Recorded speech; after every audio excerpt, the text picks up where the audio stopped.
Paman Guru, saya turut berduka cita. Dengan teriakan pelan, aku mengangkat telapak tanganku dan menebas secara diagonal ke bawah. Seketika, niat pedang membumbung tinggi, dan rantai emas aturan Dao Agung muncul, melepaskan rasa runtuhnya aturan Dao Agung yang kuat. Medan luas itu langsung melumpuhkan Lu Xuan, yang hanya bisa mengangkat telapak tangannya dan melepaskan wujud Dharma yang menjulang tinggi untuk menghadapi serangan telapak tanganku. Engah, pepohonan di sekitarnya bergetar hebat, dan daun-daun merah berguguran. Lu Xuan mengerang dan terhuyung mundur beberapa langkah. Serangan telapak tangan ini tidak hanya menghancurkan citra Dharma dan niatnya, tetapi juga meretakkan dan mengeluarkan darah dari mulut harimaunya. Bertukar telapak tangan dengan seseorang yang telah mencapai kesucian fisik bukanlah tindakan yang bijaksana.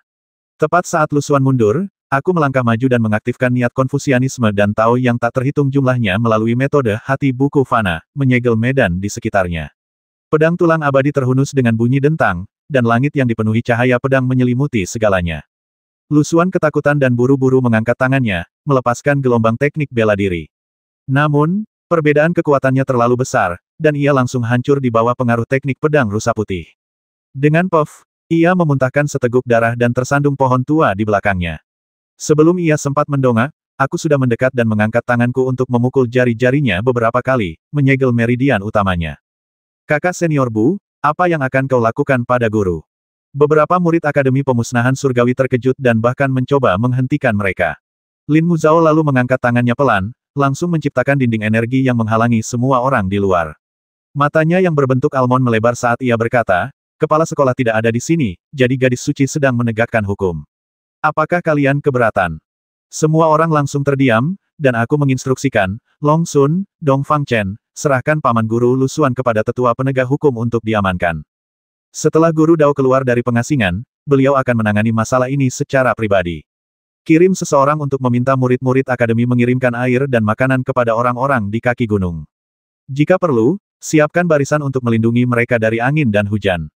Orang-orang ini percaya pada Akademi Bailu dan datang ke sini untuk mencari perlindungan, kita tidak bisa mengabaikan mereka. Iya kakak, Long Sun dan Dong Fang Chen menangkap Lu Xuan Fei dan pergi. Murid-murid lainnya melanjutkan urusan mereka. Setelah Lin Muzhao menenangkan mereka, para murid Akademi Fatian pun tenang dan bergabung dalam barisan mengantarkan air dan makanan kepada orang-orang. Akademi Bailu memiliki banyak persediaan. Makanan sederhana mungkin langka bagi orang biasa di alam atas, tetapi para murid Akademi dapat memperolehnya dengan mudah. Jauh lebih mudah bagi mereka untuk menghabisi binatang buas atau berburu di pegunungan. Sore harinya, di tengah awan-awan, aku berdiri dengan tenang, mengaktifkan mata Dewa Pedang Dao, dan mengamati kerumunan orang satu persatu untuk memeriksa apakah mereka telah dirasuki oleh klan setan darah. Masih khawatir? Li Qinyin bertanya lembut dari samping. Aku menggenggam tangannya yang lembut dan halus, tatapanku masih menyapu kerumunan, dan berkata, Lu Xuan bilang klan Ibel Darah bisa bersembunyi di antara orang-orang biasa, dan itu memang mungkin. Kita harus waspada. Akan memakan waktu lama untuk memeriksanya satu persatu. Tidak apa-apa, hanya sedikit kesulitan. Sayang, apakah lukamu sudah sembuh total?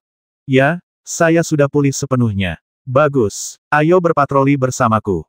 Dia tak dapat menahan tawa. Sungguh tidak mudah bagi murid utama Istana Rusa Putih untuk secara pribadi melayani sebagai murid patroli. Tidak apa-apa, murid lain mungkin tidak bisa melihat aura Ibel klan Ibel Darah, tapi aku bisa melihatnya sekilas. Aku berbalik, menatap mata indahnya, dan berkata, sejak meninggalkan dunia cermin mistik, pertempuran terus terjadi, dan aku tidak punya banyak waktu untuk dihabiskan bersamamu. Kau tidak akan menyalahkanku, kan? Tidak masalah. Li Qinyin mengerutkan bibir merahnya dan berkata lembut, kau sudah berbuat cukup. Jika bukan karenamu kali ini, fondasi Rusa Putih Angin Surgawi yang berusia ribuan tahun mungkin sudah hancur. Akademi ini telah memberi saya kehidupan kedua seperti rumah kedua bagi saya. Bagaimana mungkin saya tidak berusaha sebaik mungkin? Ya, saat itu, aura familiar datang dari arah Akademi Bailu. Ternyata itu adalah transmisi suara Guru Xiao Xuan, Muzhao, Qingyin, kembalilah ke Istana Bailu. Aku dan kakak senior telah keluar dari pengasingan.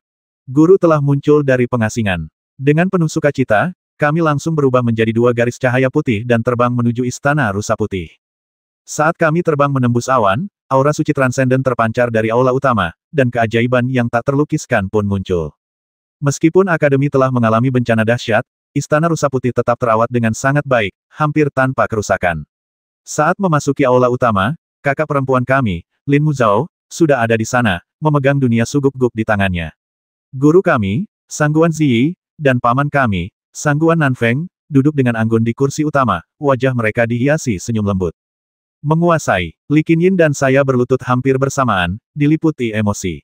Bangun, Sangguan Nanfeng tersenyum lembut dan berkata, saya memiliki gambaran umum tentang apa yang terjadi beberapa hari terakhir ini. Xiao Xuan, Qinyin, dan Mu Zhao, kalian bertiga telah melakukan pekerjaan dengan baik. Kalian tidak hanya melindungi akademi, tetapi juga menjaga fondasi jalan lurus di Zhongshu.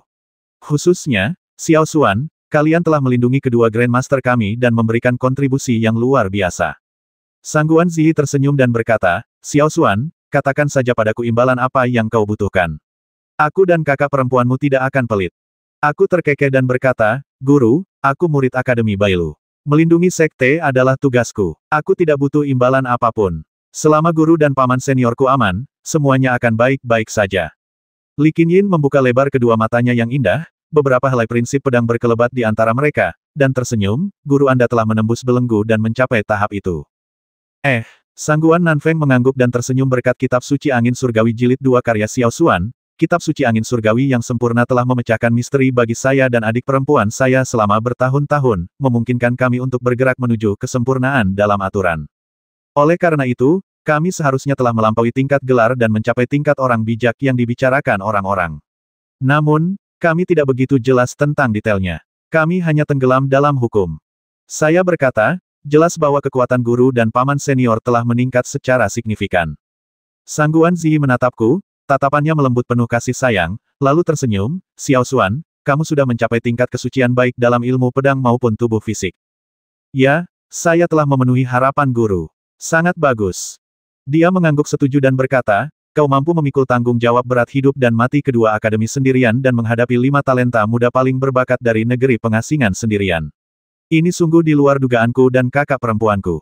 Di masa depan, jika Li Qinyin dan Lin Muzhao memimpin kedua akademi, kaulah satu-satunya penjaga gerbang gunung. Apakah kau bersedia? Tentu saja aku bersedia. Itu bagus. Sangguan Ziyi berkata, Lu Xuan telah dicopot dari jabatannya sebagai kepala sekte. Aku dan kakak perempuanku percaya bahwa begitu hati seseorang berubah, mustahil untuk mempertahankannya. Karena itu, kami memutuskan untuk menulis surat rekomendasi dan mengirimnya ke Tianzu untuk merekomendasikannya kepada Yang Mulia. Mungkin dia bisa mendapatkan posisi jenderal. Itu akan bagus. Dia telah mengembangkan strategi militer sepanjang hidupnya dan membenci tempat pengasingan sampai ke tulang belulangnya. Akan bagus untuk memanfaatkan pengetahuannya. Mataku berbinar dan aku berkata, guru dan paman memang bijaksana. Aku belum pernah memikirkan cara ini sebelumnya. Sangguan Nanfeng terkekeh, kau tentu akan memikirkan hal itu saat kau memimpin akademi bersama kedua gadis suci di masa depan. Sangguan Ziyi berkata, kalian bertiga sebaiknya tidak meninggalkan akademi akhir-akhir ini. Tetaplah di sini dan berkultivasi. Setelah aku dan kakak perempuanku membereskan urusan akademi, tentu akan ada tugas penting yang harus kalian lakukan. Perang antara jalan lurus dan jalan jahat di alam atas telah dimulai, dan dataran tengah sedang kacau. Kalian bertiga adalah pendekar pedang yang luar biasa di antara generasi muda, dan kalian harus mengemban tanggung jawab sebagai pendekar pedang yang lurus. Ya, murid mengerti. Meninggalkan aula utama, mereka merasa sangat rileks. Sangguan Nanfeng dan Sangguan Ziyi kini telah menjadi santo pedang tingkat terlarang. Dengan kata lain, di alam atas, mereka memiliki gelar lain Sage. Hanya mereka yang telah mencapai pencerahan yang memenuhi syarat untuk disebut Sage Agung. Mereka yang bisa disebut Sage sudah pasti merupakan makhluk tingkat terlarang. Dengan mereka berdua menjaga akademi, bahkan Yang Mulia Konfusianisme dan Yang Mulia Ibel pun harus berpikir 2 kali sebelum mencoba mengambil alih akademi. Selain itu, ada juga 2 mantan guru akademi, Ning Daoxuan dan Duan Jingyu, yang hadir. Li Qinyin dan Lin Muzhao kembali ke gua bersamaku. Begitu kami memasuki dunia daun ilahi di dalam gua, kami merasakan sensasi bergoyang. 2 sinar cahaya putih melesat keluar dari antara alisku dan berubah menjadi wujud Duan Jingyu dan Ning Daoxuan. Mereka menepuk pantat mereka dan hendak pergi. 2 Grandmaster, aku buru-buru bertanya, apakah kamu tidak berkultivasi di dunia daun ilahi lagi? Ning Daoxuan berdiri dengan tangan di belakang punggungnya dan tersenyum, kekuatan kami sudah pulih, dan rasanya tidak pantas bagi kami untuk tinggal dan mengganggu kalian bertiga lebih lama lagi. Jadi, kami akan kembali ke paviliun pedang dulu. Aku juga akan membawa penguasa bulan ilahi bersamaku. Aku mengeluarkan penguasa bulan ilahi dari cincin tulang spasialku, dan Ning Daoxuan mengambilnya lalu pergi. Lin Muzhao mengerutkan bibir merahnya dan berkata, kenapa kalian berdua, para Grandmaster, pergi begitu cepat? Apa kalian takut mengganggu kami? Bagaimana menurutmu? Aku meliriknya, dan wajah Li Qinyin langsung sedikit memerah. Hei, jangan goda kakak seniormu seperti itu. Aku tertawa dan berkata, ayo pergi, ayo kita juga masuk ke dunia daun ilahi untuk berkultivasi dan menunggu perintah dari sekte kita kapan saja. Saat memasuki dunia daun ilahi, energi spiritual langit dan bumi begitu melimpah. Li Qinyin dan Lin Muzhao pergi ke surga gua asal suci untuk berkultivasi, sementara saya tetap berada di dunia luar. Saya berdiri dan mendarat di puncak pohon tua yang menjulang tinggi, duduk di atas sehelai daun, merasakan aliran energi di sekitarnya dan naik turunnya embun. Hati pedang segala hal di dalam diri saya tampaknya memiliki sedikit pemahaman, dan dengan cepat membenamkan diri di dalamnya, merasakan makna sejati dari aturan dunia. Tak lama kemudian, aku duduk bersila, dan gumpalan simbol beterbangan di sekitarku. Beberapa diliputi api, beberapa tertutup embun beku, dan beberapa mengandung kelincahan angin, kekokohan bebatuan, kedalaman bumi, dan irama samudra. Untuk sesaat, pikiranku menjadi tenang dan tenteram, dan aku tenggelam dalam pemahaman akan segudang hukum langit. Tak lama kemudian, aturan-aturan merah menyala itu berevolusi satu persatu. Kicauan, simbol merah menyala menjelma menjadi burung raksasa berwarna merah tua, membubung tinggi ke angkasa, mengepakkan sayapnya, dan terbang puluhan ribu mil, melintasi bumi dan berdiri gagah di atas bintang-bintang. Kemudian, simbol biru laut bergerak, menjelma menjadi kura-kura laut raksasa yang terjun ke angkasa, lalu terjun ke laut dalam yang tak berbatas, menimbulkan cipratan air yang menjulang tinggi. Simbol-simbol hidup lainnya menjelma menjadi bunga dan rerumputan, membentang ribuan mil, menghubungkan langit dan bumi, membawa kekuatan hidup yang agung dan semarak yang membawa kenyamanan tak terlukiskan di hati. Mendesis. Di atas reruntuhan suci segala sesuatu, seberkas api dunia mengalir. Itu adalah kekuatan terkuat di dunia batinku, dan mungkin juga api suci terkuat di alam atas. Meskipun masih agak kekanak-kanakan, dengan bantuan api dunia, aku melihat dunia dengan begitu jelas untuk pertama kalinya, dan menembus semua koneksi halus yang menyatukan dunia ini. Semua hukum terbentuk di hatiku. Entah berapa lama aku bermeditasi, tenggelam dalam pemahaman api dunia. Rasanya seolah dunia luar telah terputus. Tiba-tiba, tubuhku mulai tenggelam, dan kesadaran spiritualku berubah menjadi seberkas cahaya yang jatuh ke jantung pedang segala hal. Di hadapanku terbentang jurang cahaya pedang yang dalam dan tak berdasar, dengan titik-titik cahaya yang tak terhitung jumlahnya memancar dari kejauhan. Apa ini? Rasa takjub yang samar menyelimutiku, dan tubuhku tanpa sadar tenggelam. Pada saat ini, jantung pedang segala hal bagaikan pedang suci yang menggantung di dunia batinku. Jurang pedang berada jauh di dalam jantung pedang, dan saat aku jatuh, dua meridian abadi di dalam tubuhku tiba-tiba beresonansi dengan suara berdengung, memancar dengan cahaya cemerlang yang berputar-putar dengan pesona abadi melalui tubuh suciku. Bersamaan dengan itu, jauh di dalam jurang pedang, simbol-simbol tak terhitung jumlahnya yang dipenuhi energi abadi mulai bermunculan. Simbol-simbol ini melekat pada keempat dinding jurang pedang, padat dan tak terhitung jumlahnya. Di mana saya? Aku benar-benar bingung. Aku sudah mengaktifkan mata ilahi dao pedangku, tapi aku tidak bisa menembus aturan apapun. Aku hanya bisa mengamati beberapa deduksi dan perubahan di depanku dengan mata fana, seolah-olah aku telah mencapai semacam pencerahan. Berdengung. Tiba-tiba, simbol-simbol abadi di keempat dinding SWOT abis memancarkan cahaya. Mereka mulai berevolusi, setiap simbol bertransformasi. Beberapa berubah menjadi sosok kecil bergaun panjang, menghunus pedang panjang dengan kekuatan yang luar biasa. Yang lainnya berubah menjadi makhluk abadi kuno yang terbang di atas pedang, jubah mereka berkibar, memancarkan aura keanggunan dunia lain.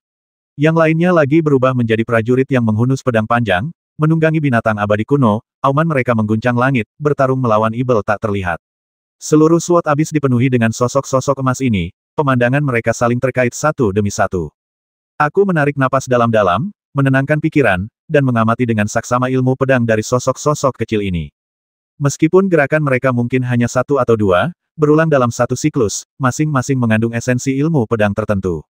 Terlebih lagi, ini bukanlah teknik ilmu pedang dari zaman kuno, melainkan mungkin dari era yang jauh lebih jauh. Beberapa teknik pedang mereka sangat aneh, tetapi efektif, mampu langsung menghasilkan daya bunuh yang luar biasa tajam. Namun, yang lainnya dipenuhi dengan keberuntungan abadi, memiliki temperamen para bijak dan orang suci agung. Aku memandangi setiap figur, menghabiskan setidaknya beberapa ratus menit, atau bahkan lebih, pada setiap figur kecil itu hingga aku sepenuhnya memahami arti sebenarnya dari ilmu pedang mereka sebelum beralih ke figur berikutnya. Waktu berlalu sedikit demi sedikit seperti ini. Setelah memahami setiap figur, aku akan mengangguk seolah telah memahami sesuatu, merenung dalam-dalam, lalu beralih ke figur berikutnya, sepenuhnya terhanyut di dalamnya. Entah berapa lama waktu telah berlalu. Setelah menyaksikan sosok kecil terakhir mendemonstrasikan arti sebenarnya dari ilmu pedang, aku menarik napas dalam-dalam. Ada perasaan berat di reruntuhan suci segala hal. Namun, setelah merenung sejenak, pikiranku berubah menjadi perasaan tidak cukup. Perasaan tenggelam dalam ilmu pedang kuno ini sungguh luar biasa, dan aku merasa menikmatinya. Namun, tepat ketika aku mendongak lagi, ingin mengamatinya sekali lagi, simbol-simbol yang tak terhitung jumlahnya di keempat dinding SWOT abis bergema dengan kuat. Simbol-simbol itu mulai berjatuhan dari dinding pedang satu persatu, seolah langit runtuh dalam sekejap. Apa yang sedang terjadi? Saya terkejut. Mungkinkah ini akhir dari semua kesempatan ini? Saat aku menyaksikan dengan takjub, simbol-simbol runtuh dan tenggelam ke dasar jurang pedang. Ribuan simbol menyatu menjadi aliran emas yang panjang. Dalam sekejap mata, aliran ini membubung tinggi ke udara, seindah pita emas yang mengalir di angkasa.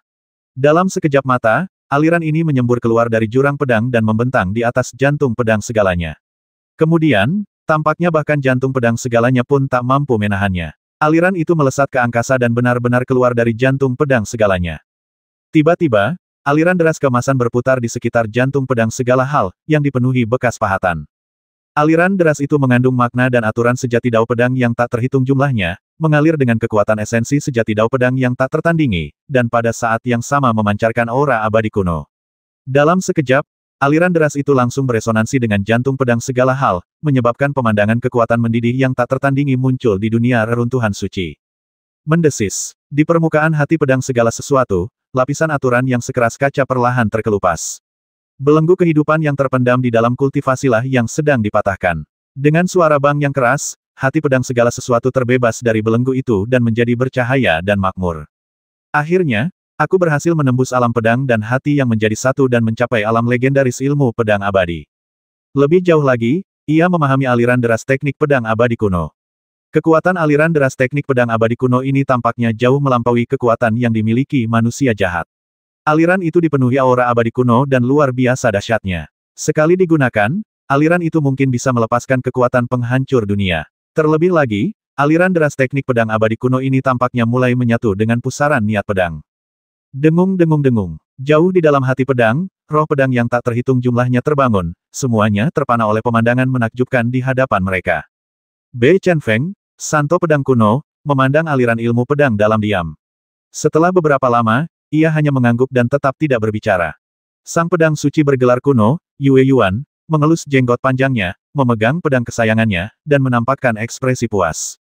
Di sisi lain, Bai Xiuluo memancarkan aura tak terkalahkan yang membumbung tinggi ke langit. Dengan rambut putih dan tubuh bermandikan api pucat, ia mengepalkan tinjunya dan menatap derasnya jalur pedang abadi kuno, matanya berkilauan dengan cahaya yang tak biasa. Adapun roh pedang abadi wanita terkuat, ia berdiri di tengah cahaya yang jernih dan cemerlang, berpakaian putih bersih, memegang pedang surgawi yang berkilauan dengan cahaya yang mengalir.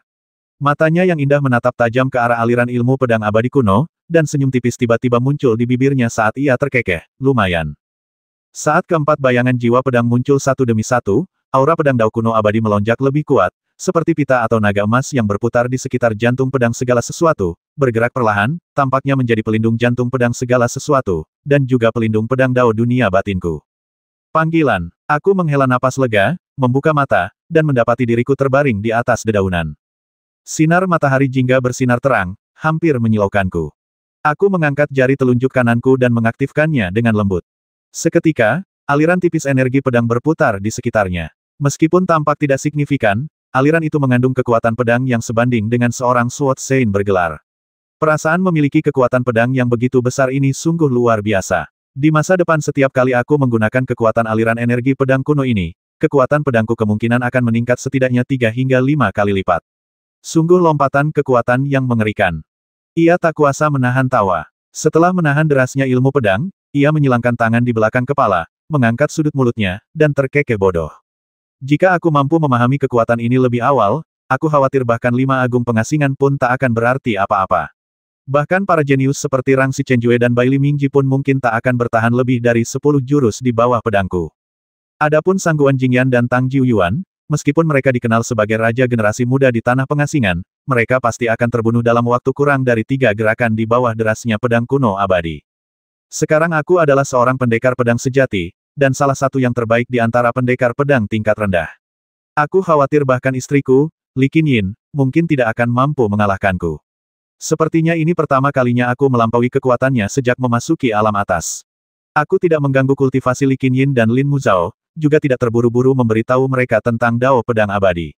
Untuk saat ini, tidak perlu. Mereka berdua adalah orang suci, dan keduanya sangat kompetitif. Meskipun mereka mungkin tidak sekompetitif aku, memberitahu mereka kabar ini mungkin akan mengganggu hati Dao mereka. Aku membiarkan mereka melanjutkan kultivasi mereka. Dao Pedang Abadi hanya boleh digunakan saat menghadapi musuh yang kuat, itulah tujuan sebenarnya. Saya terus duduk bersila di atas daun, mengolah teknik mental Konfusianisme dan Tao yang tercatat dalam buku Fana. Bersamaan dengan itu, saya mulai menyerap energi spiritual di dunia daun ilahi dan memurnikannya menjadi energi suci untuk mengisi kembali energi suci yang hilang di tubuh saya. Sejak memurnikan reruntuhan roh segudang menjadi reruntuhan suci segudang, volume laut Ki saya telah meningkat lebih dari 10 kali lipat, dan setengahnya kosong. Sekarang adalah kesempatan yang baik untuk mengisi tubuh saya dengan energi yang terkumpul. Waktu berlalu begitu cepat, dan 7 hari telah berlalu dalam sekejap mata. Li Qinyin dan Lin Muzhao berjalan keluar dari Gua Seng Yuan bersama-sama. Temperamen mereka telah mengalami sedikit perubahan, dan tampaknya kekuatan mereka telah menembus batas, tetapi tidak ada perubahan yang nyata. Mereka hanya tampak lebih anggun dan elegan. Pengasingan sudah selesai. Aku berdiri di puncak pohon, menatap mereka berdua. Li Qinyin mengangguk bodoh, apa yang kau lakukan berdiri begitu tinggi cepat turun. Aku melompat turun dan mendarat di hadapan mereka, sambil berkata, Xiao Yan, kakak senior, apakah kalian berdua sudah mencapai tingkat menengah pedang suci? Tidak semudah itu. Lin Muzhao tertawa dan berkata, setelah memasuki alam suci, setiap langkah maju sama sulitnya dengan naik ke surga, apalagi menembus alam. Mungkin mustahil untuk menembusnya tanpa beberapa tahun. Butuh waktu selama itu. Saya terkejut, sepertinya saya tidak seharusnya memiliki harapan terlalu tinggi terhadap diri saya sendiri. Keduanya terkekeh pelan. Tepat pada saat itu, sebuah transmisi suara memasuki dunia daun ilahi. Itu adalah suara paman bela diri Sangguan Nanfeng, datanglah ke gua adik perempuan. Aku punya misi sekte untukmu. Mereka bertiga terbang keluar dari dunia daun ilahi bersama-sama, lalu meninggalkan gua dan menuju ke gua pedang suci. Di dalam gua, sang guru dan paman duduk tegak. Guru, apa misinya? Li Qinyin bertanya. Sangguan Nanfeng berkata dengan tenang, bukankah Xiao Xuan menangkap Bai Li Mingji, pemimpin 5 master pengasingan, dalam pertempuran sebelumnya di akademi? Sekarang, lebih dari sebulan telah berlalu. Pasukan belantara utara dari jalur kebenaran di alam atas telah berperang melawan pasukan pengasingan selama lebih dari sebulan dan akhirnya mencapai kesepakatan. Mereka memutuskan untuk menukar Bai Li Mingji dengan 20 kota yang direbut oleh tanah pengasingan, dan sekaligus membebaskan lebih dari 10 juta orang yang dipenjara di kota-kota tersebut. Lebih dari 10 juta, hatiku mencelos begitu banyak. Sangguan Ziyi mengangguk, jika bukan karena begitu banyak orang, kita tidak akan pernah melepaskan Bai Li Mingji, seorang jenius dari negeri pengasingan. Dia pasti akan menjadi ancaman besar bagi dunia atas di masa depan. Apa misinya? Kalian bertiga, bersama 1000 pengawal yang dipimpin oleh Sang Zuyue, akan mengawal Bai Li Mingji ke Wushan. Kalian bertiga bertanggung jawab untuk menjaga Bai Li Mingji dan mencegah segala kemungkinan yang tak terduga di sepanjang jalan. Dimengerti. Kapan kita berangkat? Saya akan berangkat sore hari. Sore harinya, sebuah benda raksasa mendarat di Akademi Bailu. Benda itu adalah kapal perang raksasa milik Kementerian Perang Istana Kekaisaran. Sekelompok prajurit berbaju zirah berdiri di dek, termasuk Nyonya Sang Zuyue. Ia melompat dan mendarat di akademi. Sementara itu, Li Qinyin, Lin Muzhao, dan saya telah meninggalkan Istana Suci.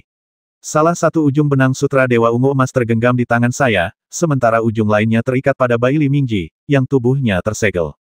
Apakah dia Bai Li Mingji? Sang Zuyue meliriknya dengan mata indahnya dan bertanya. Tepat. Sungguh murid utama guru Konfusianisme yang hebat. Setidaknya 3 digit kultivator saleh dari alam atas telah tewas oleh pedangnya. Membiarkannya kembali seperti ini terlalu mudah baginya.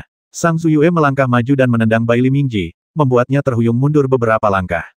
Ia berkata, nasib terbaik untuk orang seperti ini adalah memisahkan ilubang dan menguburnya.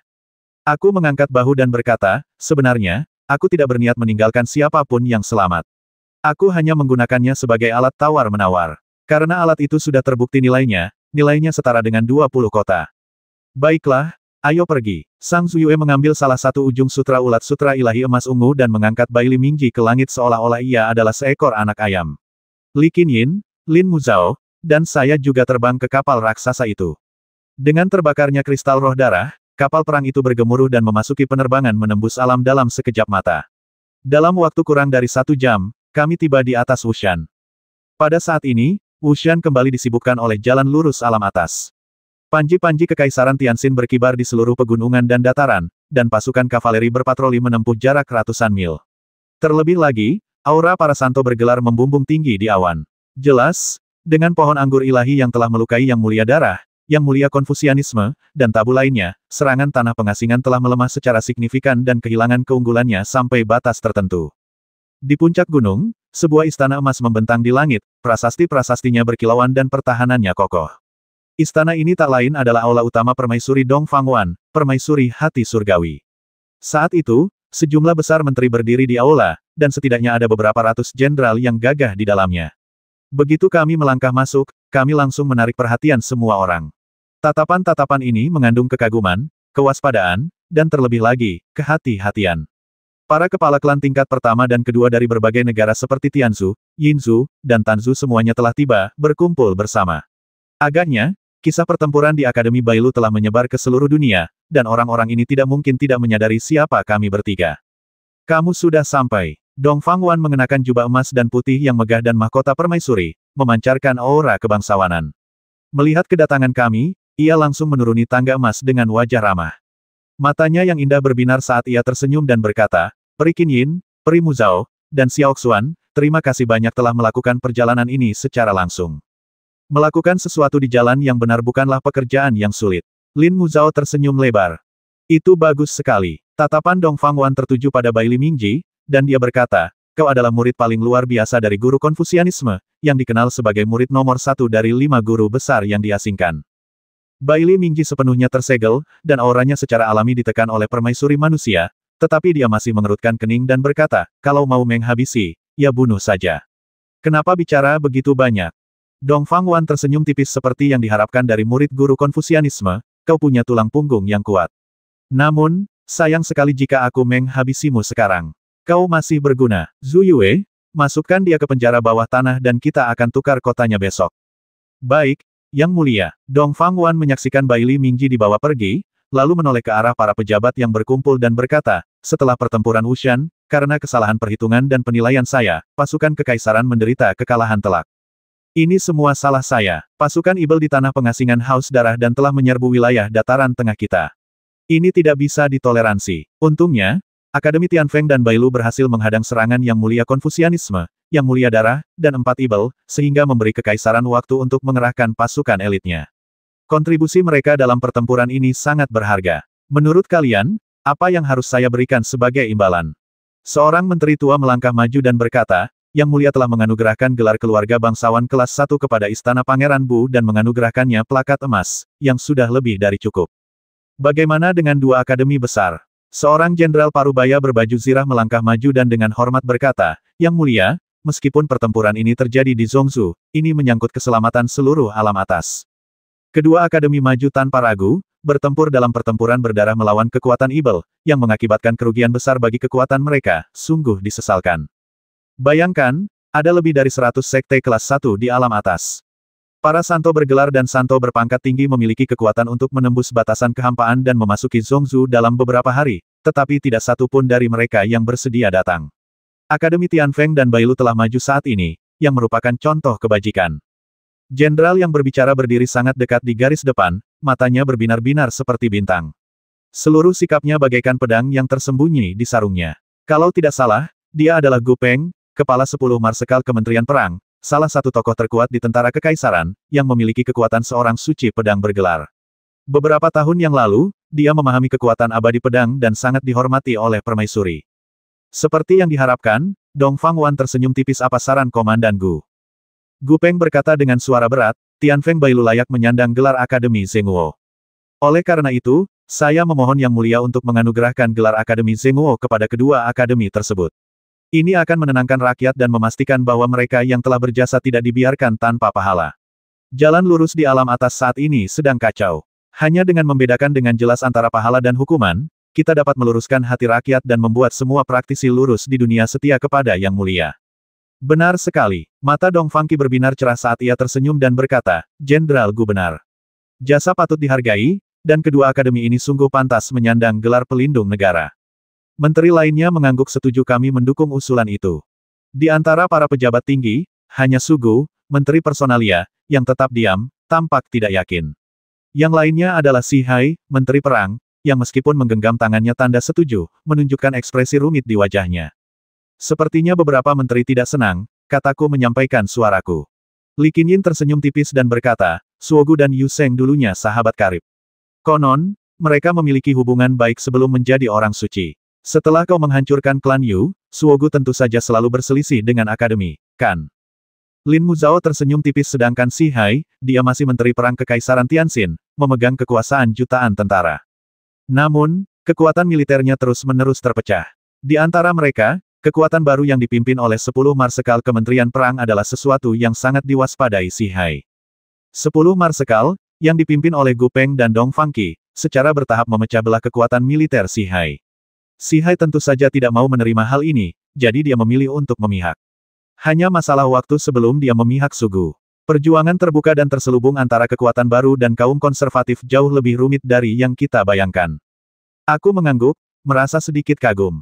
Li Qinyin dan Lin Muzhao sama-sama kultivator, yang dengan sepenuh hati mencari dao surgawi, tetapi mereka juga wanita yang sangat cerdas. Meskipun mereka tidak familiar dengan urusan istana, bukan berarti mereka tidak memahami misteri di dalamnya.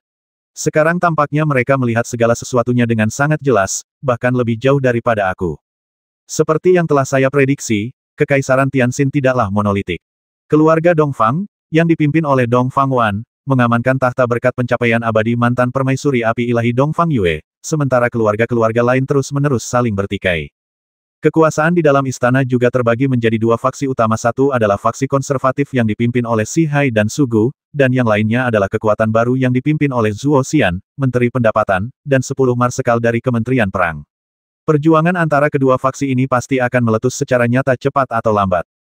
Dongfang Wan jelas tahu ini, tapi ia tidak mengatakannya dengan lantang. Kekuasaan kekaisaran tak lebih dari itu semuanya tentang seni memerintah dan mempertimbangkan untung ruginya. Karena memang begitu, Dongfang Wan tersenyum dan berkata, Cao Yu, susunlah dekrit kekaisaran untuk menganugerahkan gelar Akademi Nasional kepada kedua akademi tersebut. Perintahkan Kementerian Pekerjaan untuk membuat 2 prasasti giok, masing-masing setinggi 6 meter dan selebar 9 meter, dalam waktu 10 hari dan mengirimkannya ke kedua akademi tersebut untuk menunjukkan ketergantungan kekaisaran pada kedua prasasti tersebut. Selain itu, Kementerian Pendapatan harus menggandakan jumlah dana yang dialokasikan untuk kedua akademi nasional tersebut. Ya, Yang Mulia, Cao Yu mematuhi keputusan itu. Salah satu dari 10 wanita terhebat dalam sejarah, Zhong Cao Yu mengenakan gaun sutra biru muda dan memiliki tubuh yang luar biasa indah. Namun, ia bagaikan Ratu Es, berdiri di sana bagai gletser, membuat banyak pria takut untuk menatapnya secara langsung. Dongfang Wan menatapku lagi dan berkata, Xiao Xuan, Peri Qinyin, Peri Muzhao, besok kita akan merebut 20 kota manusia di selatan Northern Wilderness. Jika kalian tidak punya pekerjaan lain, tolong bantu kami merebut kota-kota itu. Mungkin tanah pengasingan tidak akan menyerah begitu saja dan akan melawan mati-matian. Istana membutuhkan kekuatan kalian. Baik, Yang Mulia. Lin Muzhao dan Li Qinyin mengangguk setuju. Aku diam saja. Aku berdiri bersama Lin Muzhao dan Li Qinyin di barisan kultivator lurus, mendengarkan rencana pertempuran Dongfang Wan. Di atas meja pasir, setiap bendera kecil mewakili pasukan berkekuatan 10.000 orang yang berdesakan rapat. Pasukan elit dari Tianzhu, Yinzhu, dan negara-negara lain semuanya telah tiba. Setidaknya ada beberapa juta pasukan di sekitar Wushan, yang dapat dianggap sebagai fondasi sejati Kekaisaran Tianxin. Dongfang Wan menyusun strategi dan maju selangkah demi selangkah di atas meja pasir, melancarkan serangan balik ke utara. Mungkin ia akan segera dapat merebut kembali seluruh wilayah dan mengusir pasukan tanah pengasingan kembali ke hutan 100.000. Tepat saat ia sedang linglung, seorang lelaki tua berjalan mendekat dari tak jauh. Ia memegang pedang raksasa yang berkilauan, kulitnya sehalus emas, dan matanya memancarkan cahaya transenden. Ia tersenyum dan berkata, Suan kecil, apakah kau masih mengenali lelaki tua ini? Siapa kamu? Aku terkejut dan menatapnya lama. Tiba-tiba, aku terkejut dan berkata, apakah kamu pendekar bela diri Yue Tian? Tepat, Yue Tian 10 cm lebih pendek dariku saat ini, tetapi aura kesucian memenuhi tubuhnya. Ia tertawa dan berkata, kukira kau tak akan mengenaliku dalam wujudku yang biasa. Aku menarik napas dalam-dalam. Seni bela diri Pavilion Sein bela diri sungguh menakjubkan. Bagaimana kau bisa berubah menjadi wujud yang menghubungkan langit dan bumi itu, senior? Yue Tian tersenyum tipis. Kekuatan ajaran martial Sein berasal dari proyeksi ilahi. Itulah sebenarnya kekuatan proyeksi ilahi. Para martial Sein kita sepanjang masa hanya mempelajari cara berkomunikasi dengan dewa-dewa surga, mewarisi kehendak para dewa, dan memohon proyeksi ilahi. Tentu saja, mereka dapat berubah menjadi martial saint yang tak terkalahkan. Namun, semua ini didasarkan pada premis kesucian fisik. Jadi begitu, tidak ada pertarungan malam ini, jadi aku akan mengundangmu untuk minum teh.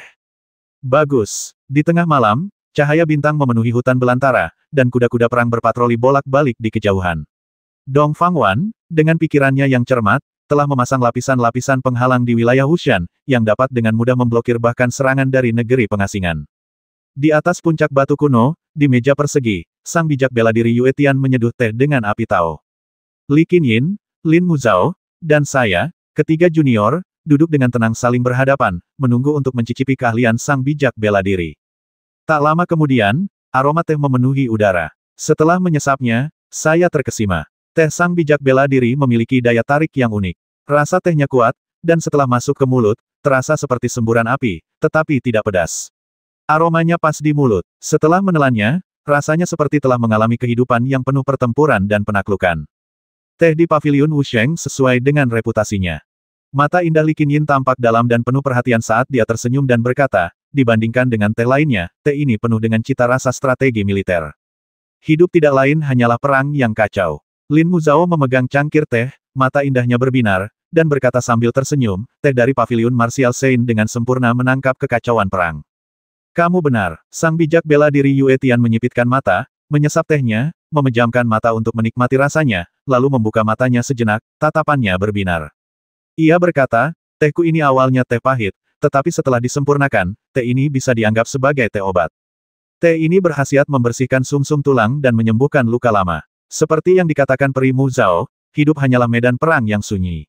Tak seorang pun bisa lolos dari penjara takdir, dan setiap orang memiliki kesengsaraannya sendiri. Rasa hidup ada di dalamnya. Bahkan jika seseorang mencapai transendensi, siapa yang bisa mengatakan bahwa mereka benar-benar dapat melampaui segalanya dan benar-benar mengejar alam keabadian kuno yang bebas dari beban. Aku menarik napas dalam-dalam senior, apa itu alam abadi kuno? Tanpa keinginan atau kebutuhan. Kalau seseorang benar-benar tidak punya keinginan atau kebutuhan, apa gunanya sambil berbicara? Aku melirik Li Qinyin, dan wajah cantiknya langsung memerah. Ia menatapku dengan tatapan genit dan penuh peringatan, seolah menasihatiku agar tidak terlalu sombong, lagi pula, ada orang tua yang hadir. Yue Tian, sebagai orang bijak, tersenyum tipis dan berkata, Xiao Xuan, jalan manusia fana juga merupakan semacam jalan menuju surga. Tanpa keinginan adalah sebuah jalan, begitu pula 7 emosi dan 6 keinginan. Sekalipun kau tak bisa lepas dari berbagai hal di dunia fana dalam hidupmu, itu tak masalah. Kau tetap bisa mencapai jalan itu. Kudengar di zaman dahulu, ada seorang bijak dan rekan Taoisnya yang memahami semua hukum Tao dan naik bersama ke alam abadi, menjadi kisah legendaris. Li Qinyin tak dapat menahan diri untuk melebarkan mata indahnya benarkah? Adik Qinyin telah jatuh cinta padamu. Lin Muzhao terkekeh. Pipi Li Qinyin langsung memerah. Kakak senior, tolong jangan goda aku. Saya merasa sangat terbantu dan berkata, jika seseorang benar-benar dapat mencapai pencerahan dengan cara ini, mungkin ini merupakan arah yang layak untuk ditempuh. Terima kasih atas bimbingan Anda, senior.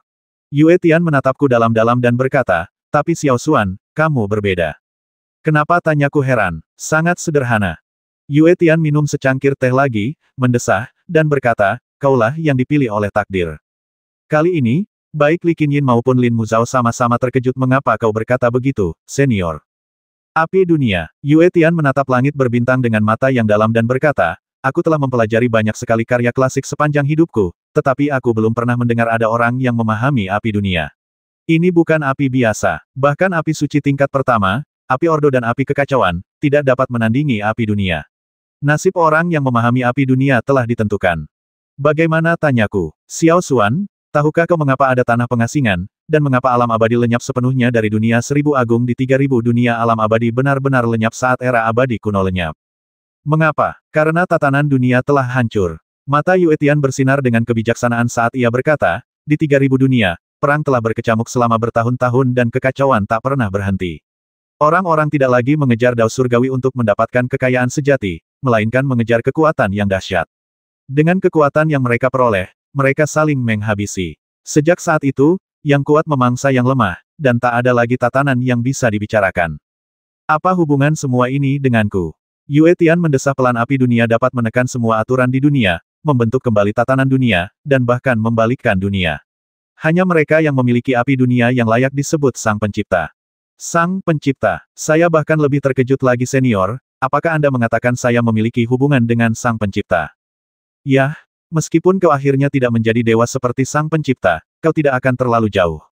Fakta bahwa kau dapat memahami api dunia hanya berarti Dao Surgawi telah memilihmu, bukan orang lain. Berusahalah untuk mengembangkan dan menjaga hati Daomu. Dengan satu pikiran, kau mungkin dapat membalikkan masa depan yang akan datang dan menyelamatkan 3.000 dunia yang telah runtuh. Aku mengerutkan kening lelucon ini sudah kelewat batas. Yue Tian tertawa silakan minum teh, silakan minum teh.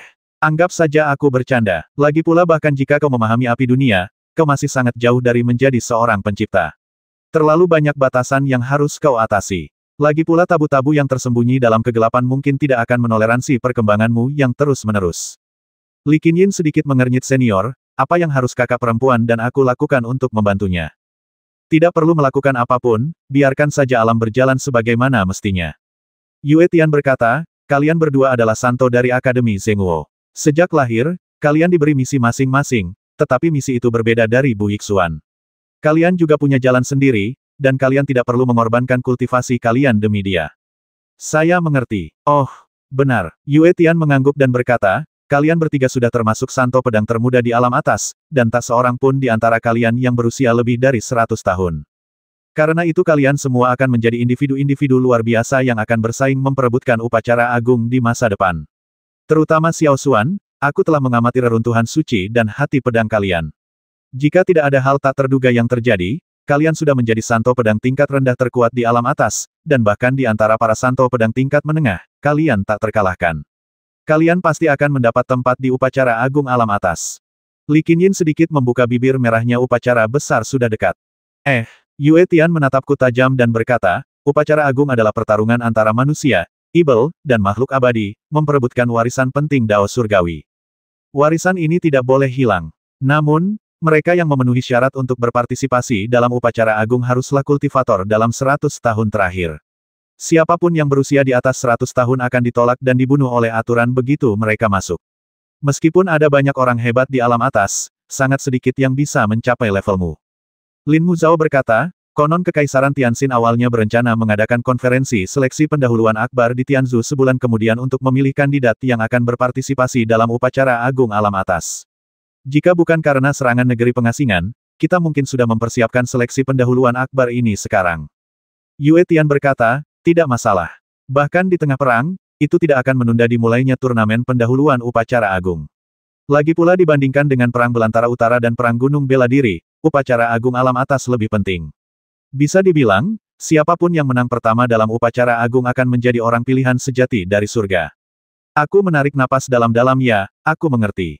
Lin Muzhao melirik langit dan berkata, besok kita akan menukar Bai Li Mingji dan merebut kembali kota. Ayo tidur. Kalau kita terus bicara, bab ini mungkin sudah selesai sebelum bab ini selesai. Li Qinyin dan aku bertukar pandang dalam-dalam, namun kami merasa tak dapat membantah perkataannya, jadi kami mengucapkan selamat tinggal kepada sang petapa bela diri dan kembali ke perkemahan yang telah diatur oleh Istana Kekaisaran untuk beristirahat. Keesokan harinya, pagi-pagi sekali, awan dan kabut menyelimuti pegunungan, burung-burung berkicau riang, dan perkemahan terasa agak dingin. Aku mendesah dan bangkit dari tempat tidur, merasa segar. Energi suci di dalam reruntuhan suci segala hal melonjak dan meluap, dan tubuhku dipenuhi kekuatan. Aturan ilmu pedang mengalir deras di darahku, siap melepaskan kekuatan dahsyat kapan saja. Kondisiku jauh lebih baik dari sebelumnya. Setelah mandi, mereka meninggalkan barak. Li Qinyin dan Lin Muzhao juga telah selesai bersiap-siap. Mengenakan pakaian putih, mereka tampak luar biasa cantik. Dipimpin oleh Sang Zuyue, mereka menuju ke padang belantara utara. Di tengah awan, pasukan berbaris ratusan mil dan berhenti di dataran yang tenang dan anggun. Jauh di depan, awan darah yang bergulung muncul, dan orang-orang dari tanah pengasingan tiba. Suara mendesing. Sesosok muncul dari awan darah itu adalah Blood Lord. Tubuh fisiknya telah dibentuk ulang, tetapi auranya jauh lebih lemah daripada sebulan yang lalu. Agaknya, serangan dari pohon anggur ilahi terlalu kuat, sehingga bahkan makhluk terlarang ini pun tidak dapat pulih dalam waktu singkat. Dong Fangwan. Blood Lord menyilangkan tangannya dan berkata dengan tenang. Dong Fangwan berdiri di langit, memegang pedang panjang, dan berkata, Tuan Darah, aku telah membawa Bai Li Mingji. Sudah waktunya untuk memenuhi janjiku. Jangan khawatir, penguasa darah berkata dengan dingin, selama kau mengembalikan Tuan Muda Bai Li kepada kami, aku tidak akan mengganggu 20 kota itu atau kehidupan penduduknya. Kau bisa tenang. Itu bagus. Dong Fangwan melambaikan tangannya penjaga, kembalikan Bai Li Mingji. Di udara, Sang Zuyue mengangkat Bai Li Mingji ke udara, dan dengan jentikan telapak tangannya, beberapa niat pedang halus mengembun, mengirim Bai Li Mingji terbang menjauh. Pada saat yang sama, ia mengambil sutra ulat sutra ilahi ungu emas dan mengembalikannya kepadaku. Di udara, Bai Li Mingji melemparkan tatapan dingin, dan saat segel fisik perlahan terangkat, ia meraung, Bu Yixuan, tuan muda ini akan membuatmu membayar hutang darahmu cepat atau lambat. Penguasa darah mengerutkan kening para pengawal, antarkan tuan muda kembali ke Belantara Utara. Sampaikan perintahnya semua orang dari tanah pengasingan di 20 kota di selatan Belantara Utara harus ditarik kembali ke Belantara Utara. Namun, umat manusia harus memperlakukan mereka dengan sopan saat menyerahkan kota-kota itu, jika tidak jangan salahkan tanah pengasingan karena bersikap tidak sopan.